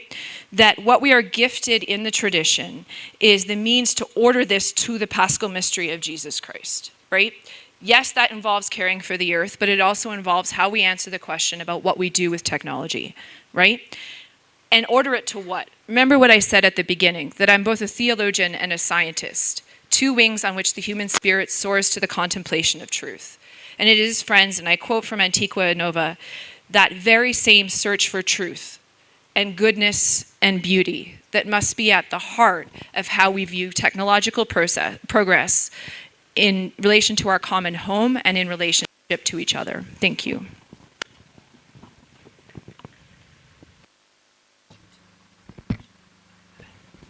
Okay, thank you so much, Heather. We've heard from her. We can go to the next panelist. Okay, good afternoon. I'm Dr. Jerry Anene Wankwegu. I'm a Nigerian and I teach at the University, Urban State University. I'm a linguist. I teach language, linguistics, and culture. But I've not come here to talk about language and linguistics. I want to focus on culture.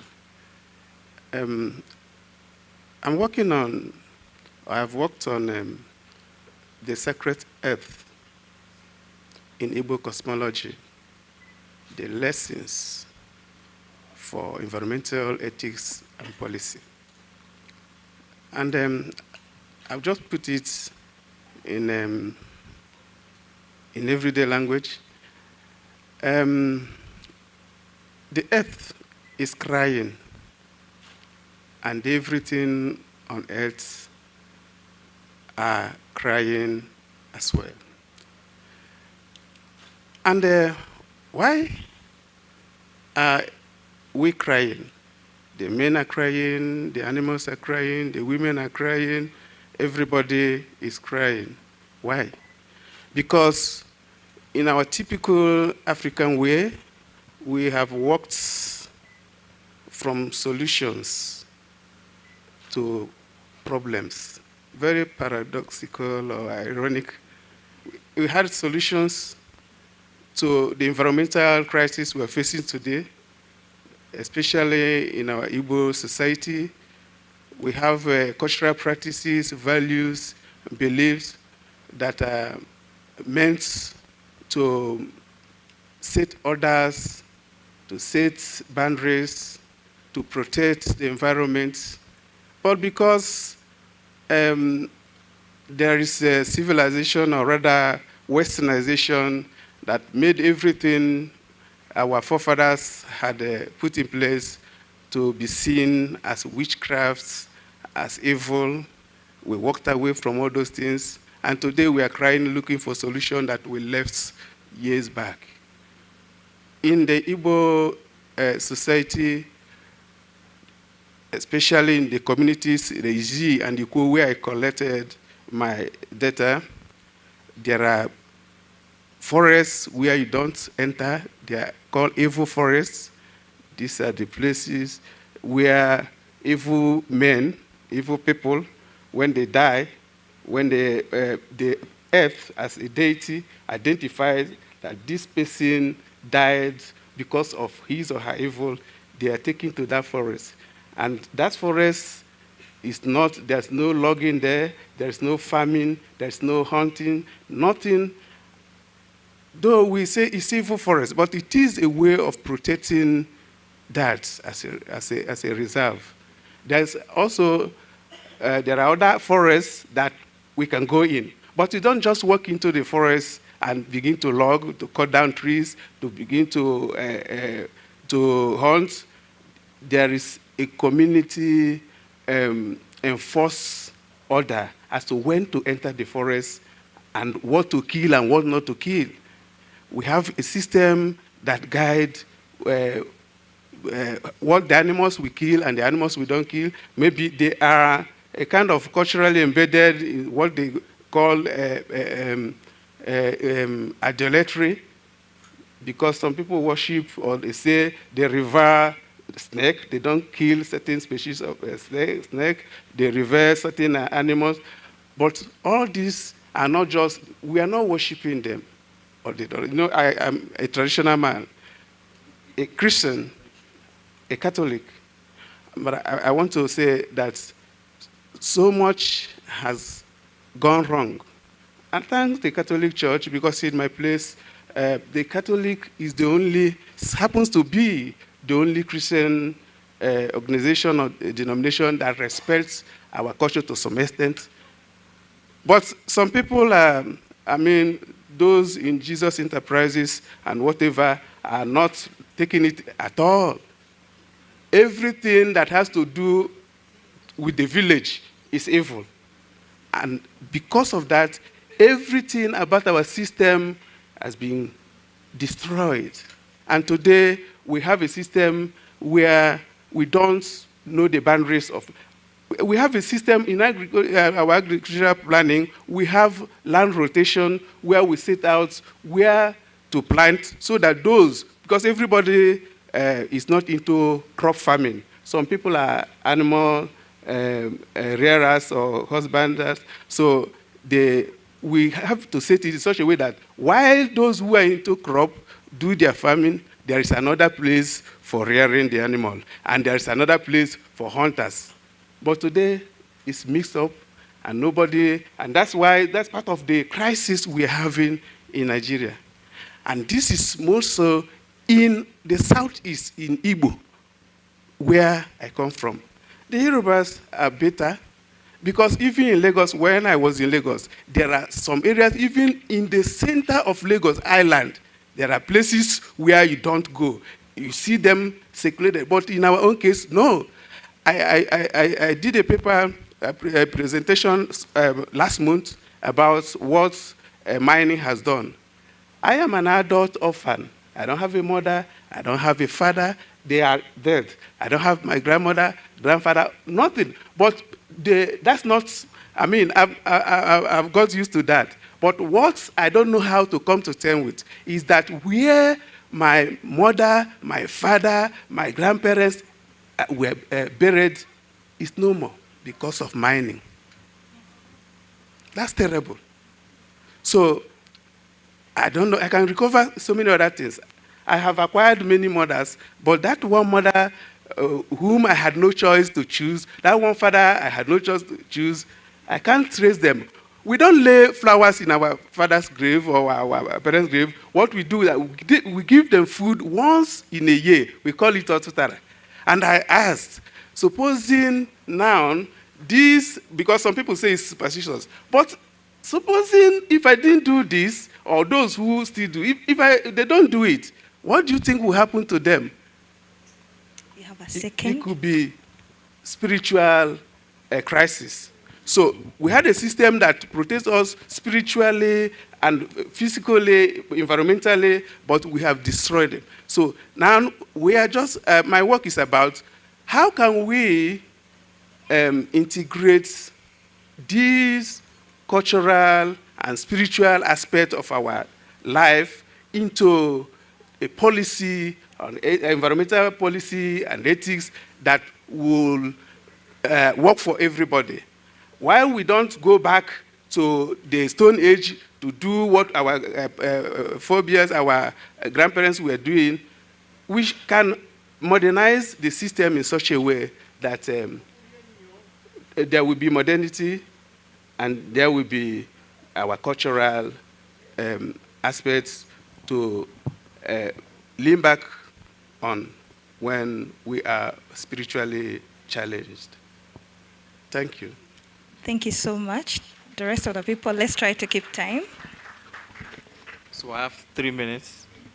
Okay, my name is Ikechukwu Alamize. I work at Pan-Atlantic University, Lagos, and I recently ventured into the field of environmental ethics because right from childhood, I've always wondered at how the environment interacts.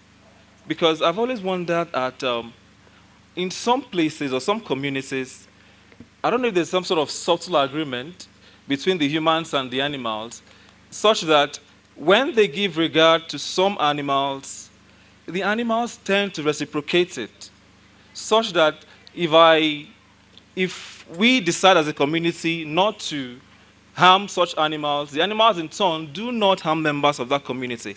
So I thought about, reflected on it a bit, and I was like, there is, in fact, something deeply spiritual about the environment. So my work for the conference looked at sacredness as some sort of complementary or alternative environmental ethics that we can use to balance both tradition and modernity. Because we see that most policies that have been created do not really reflect some of these sacred beliefs that people have concerning the environment. And when they do not reflect those beliefs, the people tend not to even agree with them in the first place. So then there's already a problem of unrelatability, because they can't even relate to such policies. So the ecological problems continue to surmount. So one of the striking things that motivated me into the work was when I came across Pope John Paul II's statement in his encyclical, which he called Redemptor Hominis, where he said that human beings tend to see no other meaning in the natural environment except what serves their immediate use and consumption. And it got me thinking, so is it that we now have some sort of instrumental use or value for the environment that we no longer tend to see the intrinsic value for the environment?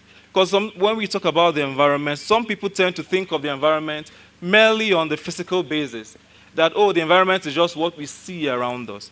But the environment goes beyond what we see.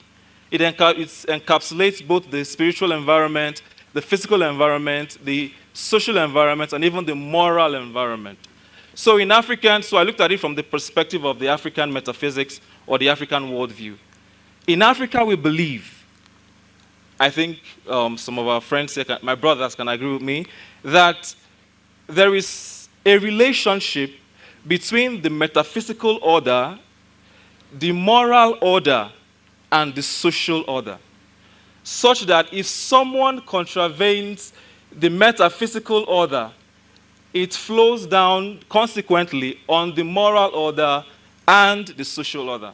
So when you offend the environment or you offend nature, it affects both your relationship with your brother and also your relationship with the environment. So from that lens, it gave me a new outlook into looking at the environment.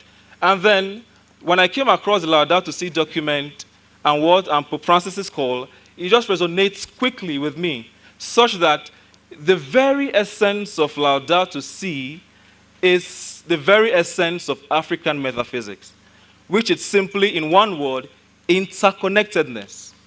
That everything in creation is one. The principle of unity or diversity in unity. All is one. So that though there are many variations of the terms used, sometimes they use interconnectedness, sometimes interrelatedness, sometimes interdependence, it still sums to the same principle of what? All is one. All in one, one in all.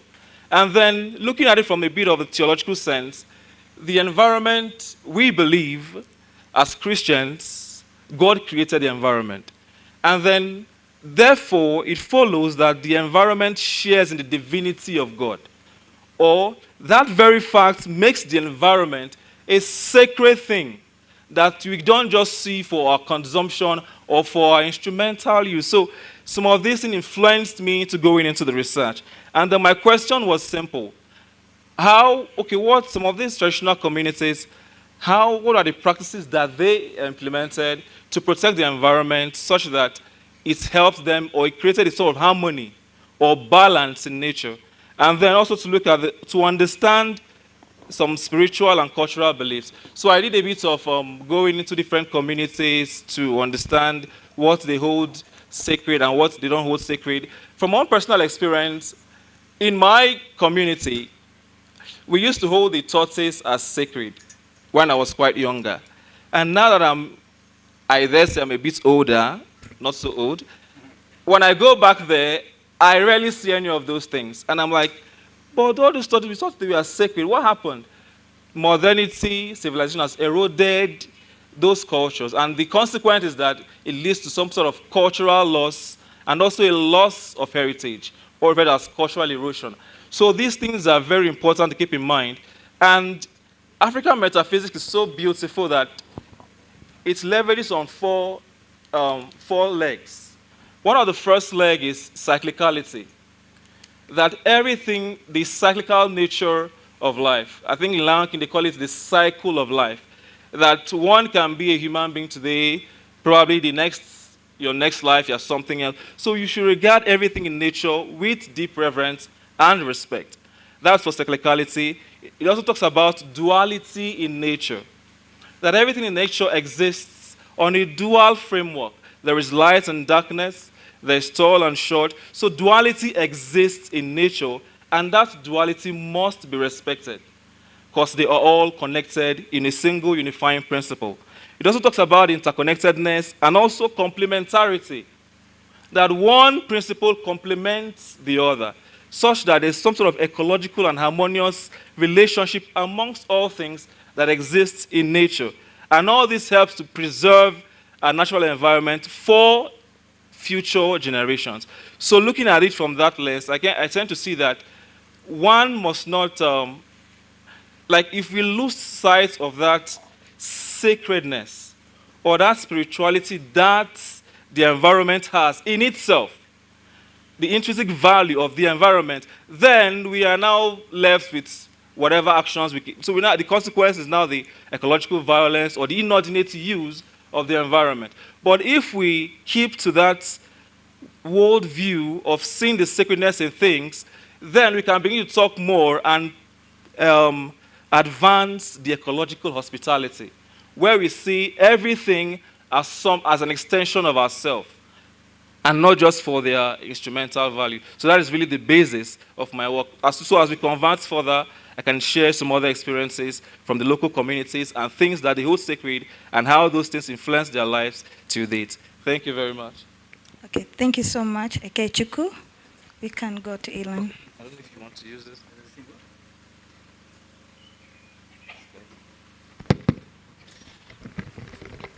Good afternoon, everybody.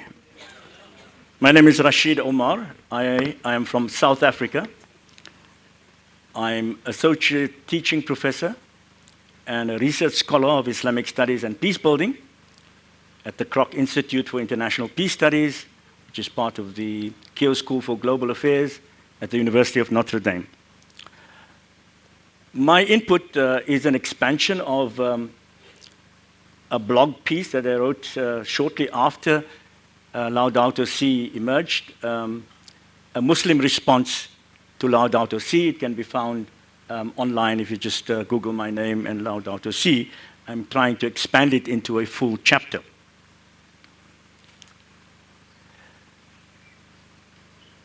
Interfaith or interreligious dimension is an important and critical part of Laudato Si and the call of Pope Francis. As we heard yesterday in a very moving and inspirational keynote address by Cardinal Turkson, where he spoke about 7 C's. And the third one was that of conversation. But not merely a conversation among people of the Catholic faith, but a conversation which is much broader, which involves people of all faiths and of none, because the issue of the environment touches each one of us. Just to give you an example of the importance of interfaith in the encyclical, in chapter 6 of Laudato Si, the Pope acknowledges the existential rights of all those with whom we as humans share the planets, which is animals, the plants, inanimate objects. But he also recognizes their spiritual essence. And he says humanity can discover God in all things.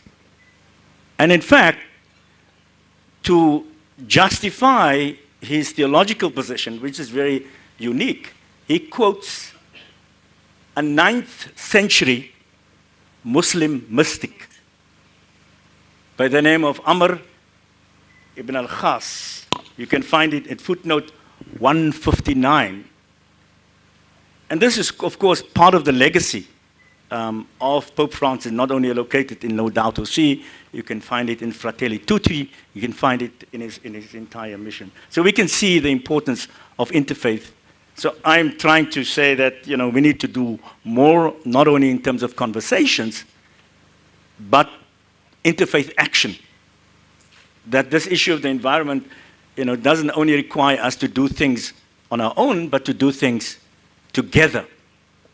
Now, Africa is, I think, uniquely situated in terms of interfaith and interreligious dialogue.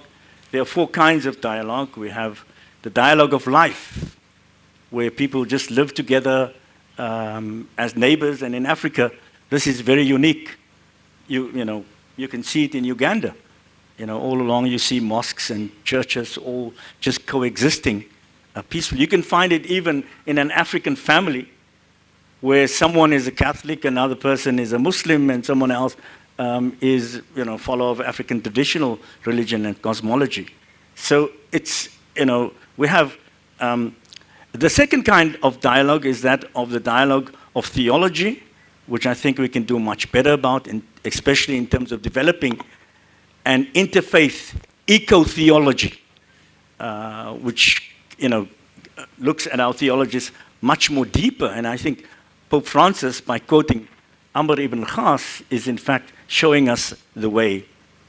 We have the dialogue of action, where people of different faiths come together in solving a particular problem. In South Africa, we had it in the great interreligious solidarity movement in the struggle against apartheid, an external problem. It's the same thing with the environment.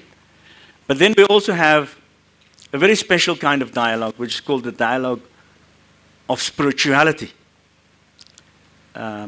This was pioneered by many, you know, not too well known, but in particular in the Catholic faith, we have a Trappist monk by the name of Thomas Merton, who died in 1968, really developed this. And my brother here has already spoken about how in the African context, this kind of dialogue of spirituality is what we experience every day. Technically, in theology, we'll call it acculturation or inculturation, where a Muslim have some, you know, embrace the rituals and so on, but also might have particular approaches towards ancestors and healing practices. This is, of course, very challenging for more puritanical theologies like the Wahhabis in Saudi Arabia, who find a mystical or Sufi Islam, what they, you know, pejorative would call syncretic. But I think the Catholic Church has done much better in terms of embracing different cultures and influencing, you know, the theology. So, in terms of the dialogue of theology, I think we can do better, and also in terms of the dialogue of action. We don't have too many interfaith groups who are particularly working together on the issue of the environment. And I leave you with this one thought. What we can do together, we must never do alone. Thank you for your patience. Thank you so much, dear panelists. Thank you so much. As we've been looking at, we have a total of 10 minutes. 10 minutes. Choose to use those minutes as you like. All right, thank you so much. Thank you, everyone. As you've heard about the interconnectedness of all, we all need one another, the spiritual, the policies, and everyone. Today is not all about reflecting about what is happening in Africa, but to challenge the prevailing paradigms of environmental stewardship and instead imagine an ecological future rooted in sacred responsibility, compassion, and solidarity. What I'm posing to our panelists, each one of you has talked about the tradition, the church, the interconnectedness. How can Africa's rich spiritual and cultural heritage be used to create a better environmental policies and practices that can empower communities and protect the environment, addressing Africa's most pressing ecological issues? Each one of you in 1 minute. Okay, in 1 minute, okay. Rashid, I think we're having a good conversation here, right? The Catholic priest, Islamic scholar, and two African traditional worshippers. I think that balances it. That's complete. Yeah. Maybe of the Mohawk origin, right? A red Indian, that makes it balanced. All right. Three things I'll pick up from the question you asked. First of all, Africa's ecological issues. What are they? Number one, the misuse and abuse of the environment, environmental ecology. Secondly, the disregard and disrespect for the sanctity and dignity of human life. And thirdly, the gradual decline and disappearance of indigenous cultures. So those are actually Africa's ecological issues, okay? Now, talking about Africa's cultural heritage. First of all, we need to worry about how to preserve the cultural heritage. Somebody pointed out yesterday that 2/3 of African indigenous languages are actually facing extinction, okay? So our cultural heritage is under serious threat. So we need to think about how to preserve that first and foremost, before thinking about how to harness it to what's preserving the environment. I do not believe that too many policies and legislations will help us. I do not believe so. Because as people have already pointed out earlier on, we have enough policies. We have enough legislations. It is the will to implement them that is the problem. In fact, the more legislations you have, the more lawyers you will have. I'm sure you know that. Already there's a branch of law they call environmental law. In case you do not know, there's a part of law they call environmental law, which deals with protecting the environment. But in case you also do not know, many lawyers do not study law to protect the law. They study the law to protect criminals from the law. So the more policies you have and principles you have, legislations you have, the more lawyers you will have. So I'll be more concerned with how we can educate people in the ecological responsibility. Help them, teach them how to love the environment, teach them to love everything that God has created. For me, that is more important than any legislation. Thank you. Thank you. Unfortunately, I don't have any of that. I'm French-Canadian heritage. So dear friends, this is my first time in Africa. It's my family's first time, my husband Ken, and my son Edward, who you will have heard before you will have seen him, running around the grounds. And so I approach this question, Madam Moderator, from a desire to learn and from a deep appreciation of the cultural heritage of this continent that I have begun to experience. And I think Father's right. I want to take up on what he said. How do we get to this point of ecological responsibility? It's not through the government. In the context of the United States, we've seen how administration... Are you coming for me? Oh. Muchas gracias. How we've seen how if we rely on legislation only, an administrative change can dispense with all of that, right? We've seen in the United States protections clawed back. AI is being deregulated.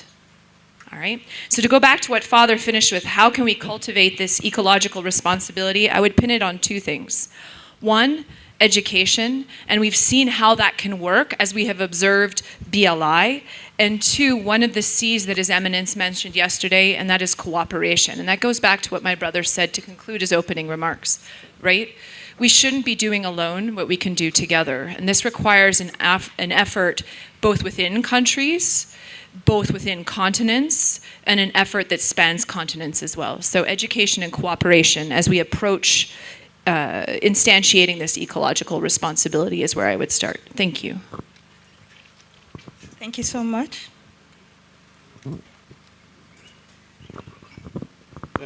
Simple. The rich the African cultural and the spiritual beliefs can inform policies. Of course, like Father said, there are many policies, and we can't say they should stop because there are people who are living by making policies, and you cannot stop them. But when they make these policies, they should remember the indigenous communities. And again, this type of conversation, which many people have been shying away from, we should have more of it. And I played with the organizers, the men of God. Sorry for using that. You know, that's the title now for Jesus Enterprise. So, men of God, to please let other denominations, the leaders of other churches, begin to have this kind of conversation, because that's where the problem is, so that we can go back to our root, but not the way one Matthias Isaac is going about it, where is at war with Christianity, everything bad in the whole world is caused by Christianity. That's not the way. Let there be a balance, so that we can live our modern life and still respect our cultural heritage. Thank you. I think Father has mentioned a few the challenges. So what I would say is that I think it was mentioned yesterday that what proceeds from the people is attractive to the people. And in terms of that policy formulation, so I think it's always from the ground up. Why can't it make it from the ground, from the top down? Why don't we turn it the other way, from the ground up, such that every environmental policy has to reflect the people's peculiar beliefs about the environment. So when they identify with those things in the first place, then it holds them accountable to implement it because it came from them. So I think that's one thing that we can do, because Africa is rich. And the more we don't act on these our heritages that have been eroded, the more we lose them. And the more we lose our identity, the more we lose our culture, we also lose our identity. And I also saw that some of these laws, communal laws as we may call it, or the traditional laws that they had to protect some of the life forms, the animals, the trees, could it be some sort of anti-poaching mechanism?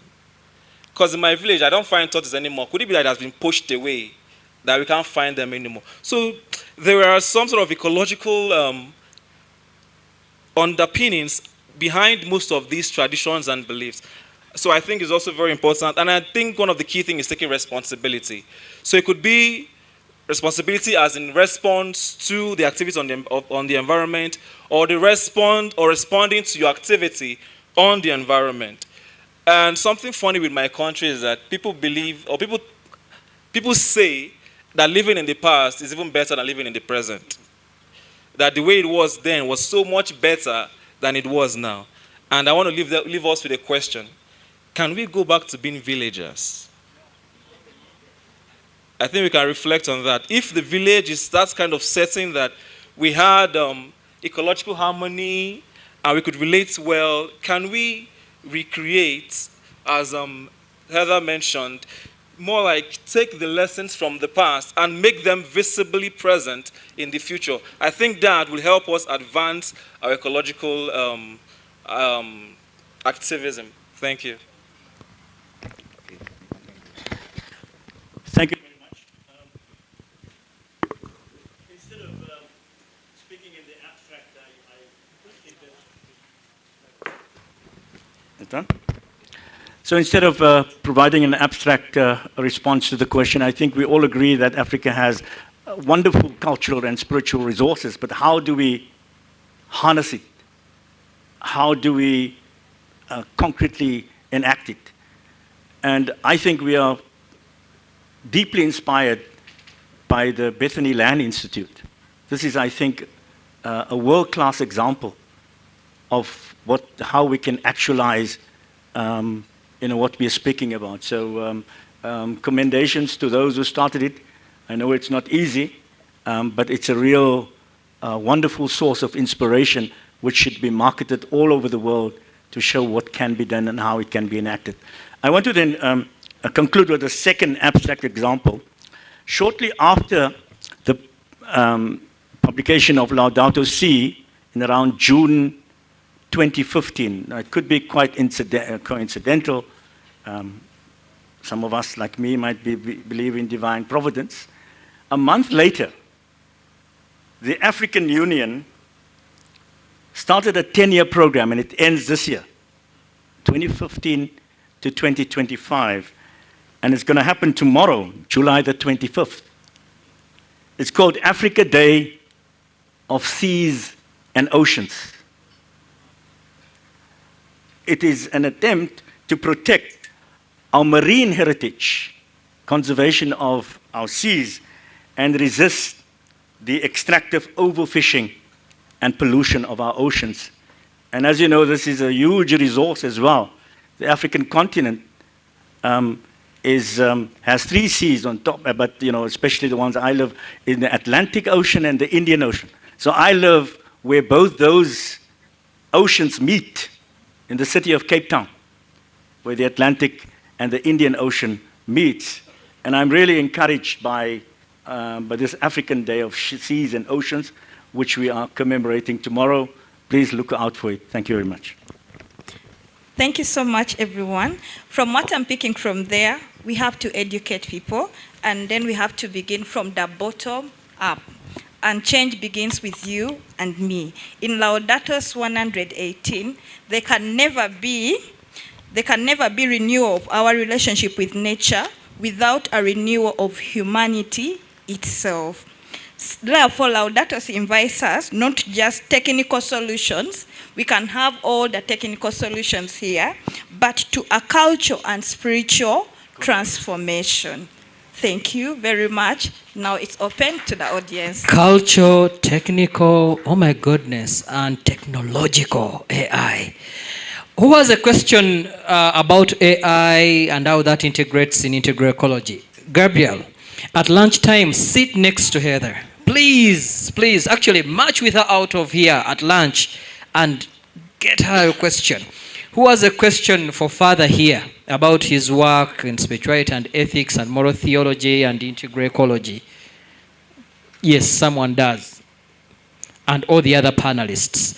I would love us to pause for lunch. It has been a rather compact and busy morning. We've got in a lot. Join me to have another round of applause to our panelists. As the photographers come forward for the ceremonial photos, I would love to pass over the following announcements. Lunch is ready. Today's menu has the following things, and I say this because for religious reasons and other reasons otherwise, there are some folks who are going to have lunch from a different location. It's one full course of hot meal that has matoke, that's bananas, steamed bananas, rice, fried gonja, some other form of bananas, chapati, pork, French beans, greens, fruits, juice, and water. What I've mentioned will be in where we've been eating. So if you partake of pork, kindly go to that station. If for whatever reason you do not partake of pork, kindly, the table has been set here in respect to whatever reasons we all have.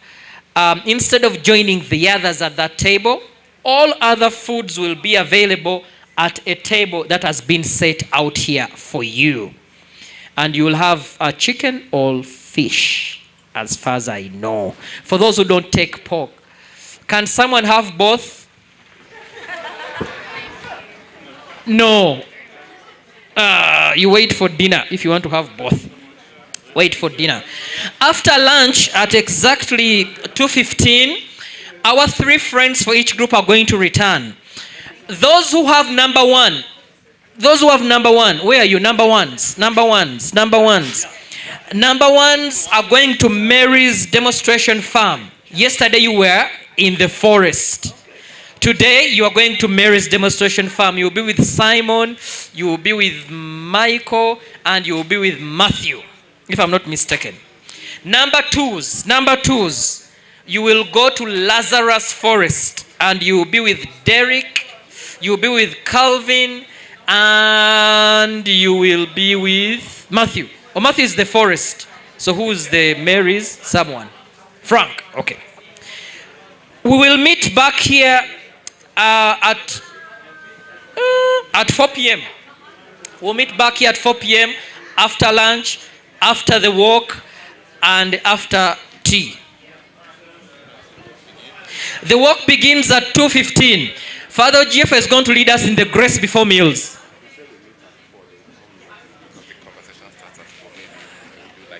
Yeah, it's going to be 4:15. Yeah. All right. So let Father OGF lead us in the grace before meals. At 2:15, immediately after lunch, Father President would love to meet with the management. Dear Mr. Kule Sylvester, organize the management to meet Father President at 2:15. Father GF for grace before meals. In the name of the Father, and of the Son, and of the Holy Spirit. God, our Heavenly Father, we thank you for the food you have provided. Thank you for the land that has produced it. Thank you for the hands that have tended it, and for those who have prepared it. May all that we eat and drink this afternoon bring us nourishment of soul, mind, and body. Bless us, O Lord, and bless this your gift, which we are about to receive from your bounty through Christ our Lord. Amen. In the name of the Father, and of the Son, and of the Holy Spirit. We come back at 3:30. Sorry, 3:30. 3:30. 3:30.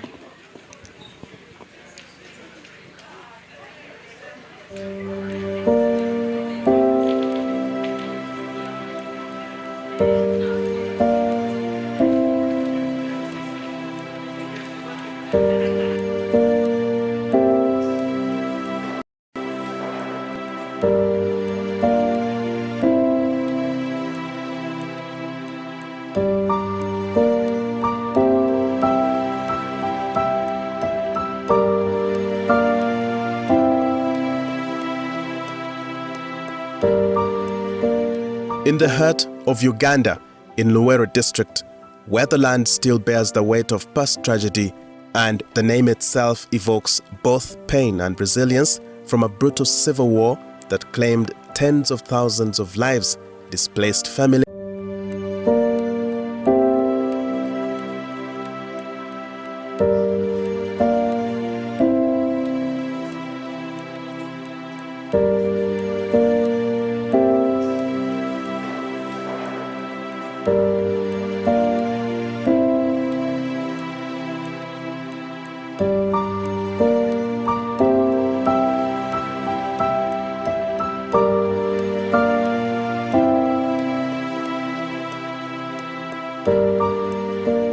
in the heart of Uganda, in Luwero district, where the land still bears the weight of past tragedy and the name itself evokes both pain and resilience from a brutal civil war that claimed tens of thousands of lives, displaced families, and left once fertile ground ravaged. A revolution is taking root, born from a vision to restore what was lost, renew what was broken, and reimagine what is possible. This is Bethany Land Institute. Bethany Land Institute began as a dream born of urgent necessity. In 2012, 3 Ugandan Catholic priests, Father Emmanuel Katongole, Father Cornelius Sempala, and Father Anthony Rueza, began a series of conversations. They spoke not only as clergymen, but as sons of the soil. Around them, they saw the land dying, forests disappearing, and the young losing hope. It was Pope Francis' encyclical Laudato Si that gave this dream its wings. It called for a new approach, integral ecology, that sees the environment, economy, and human dignity as interconnected. Inspired by this message, they asked, what if there was a place where Ugandans could learn to care for their land, live sustainably, and find purpose? right in the villages they call home. Finally, Pope Francis wrote a letter, Laudato Si, that ignited the establishment of Bethany Land Institute. And this letter was about the cry of the earth. And the cry of the earth is a question that everybody must be attentive to. And Pope Francis says the only way to help us is to ensure that we participate in reconstituting the ecosystem in the approach of integral ecology. And they started the debate. These three priests. One priest said, down there. And so some of the community, especially indigenous community, did not have a really good relationship with the church. And I'm talking to you as a Catholic as well. So that was something that was important to acknowledge, because as we think about this idea of integral ecology, one thing is to listen. Father Peter talked today about the ability to listen, sometimes to those we don't necessarily agree with. But I want to go a little further, is the ability to also acknowledge our own responsibility and our own past. Our church has done tremendous work for the liberation of people, for justice, for peace. But it's very important to know that the human dimension of our church, because there's a faith, right? There is a faith dimension. But the human dimension of our church has failed sometime. And Pope Francis has wept to the indigenous community in Canada, apologizing for some of our church wrongdoing. And that wrongdoing included the doctrine of discovery back in the day, right? The doctrine of discovery was a doctrine that legitimized colonization. Because if you were not Christian, the doctrine of discovery gave the right to take away your land. And what that did as well, this morning we were talking about the cultural aspect that Pope Francis wants us to keep, right? Maintain our culture. So by taking people's land, displacing people, there were the kind of erasure of indigenous culture, indigenous spirituality. And so that have created harm to those communities that then did not have good relationship with us. And so going back to what happened in Rome in March, the community really wanted to engage with the church for that reason. And also recognizing the Catholic Church prophetic mission to really create pathway for reconciliation. So we gathered in Rome. There were about 100 frontline leaders and Catholic leaders and members of the Catholic community. And the purpose of that gathering was to come together in synodality, to engage each other, to reflect, to listen to one another, but most importantly, to work together to heal our broken relationship with each other and with the earth. Because at the root cause of the climate crisis, it is our broken relationship. And so from that gathering, we focused on three focal points. The first was land, the second was debt, and the third was climate migration. And the intention behind gathering in March is because this is a year of the Jubilee. The Jubilee is going to end on January 6th. And in his bill of indiction, that is the bill in which Pope Francis announced the Jubilee, he specifically was already calling for debt cancellation. So that's why we wanted to discuss debt as well, right? That is a call that Pope John Paul II made 20 years ago as well. So 20 years ago, countries of the global south are still crushed by the debt. And when we are still crushed by the debt, how can we advance climate solution if we have to worry about what we need to eat? And so I'm told that I have to wrap up. I have 5 minutes, so I'm going to be very quick. So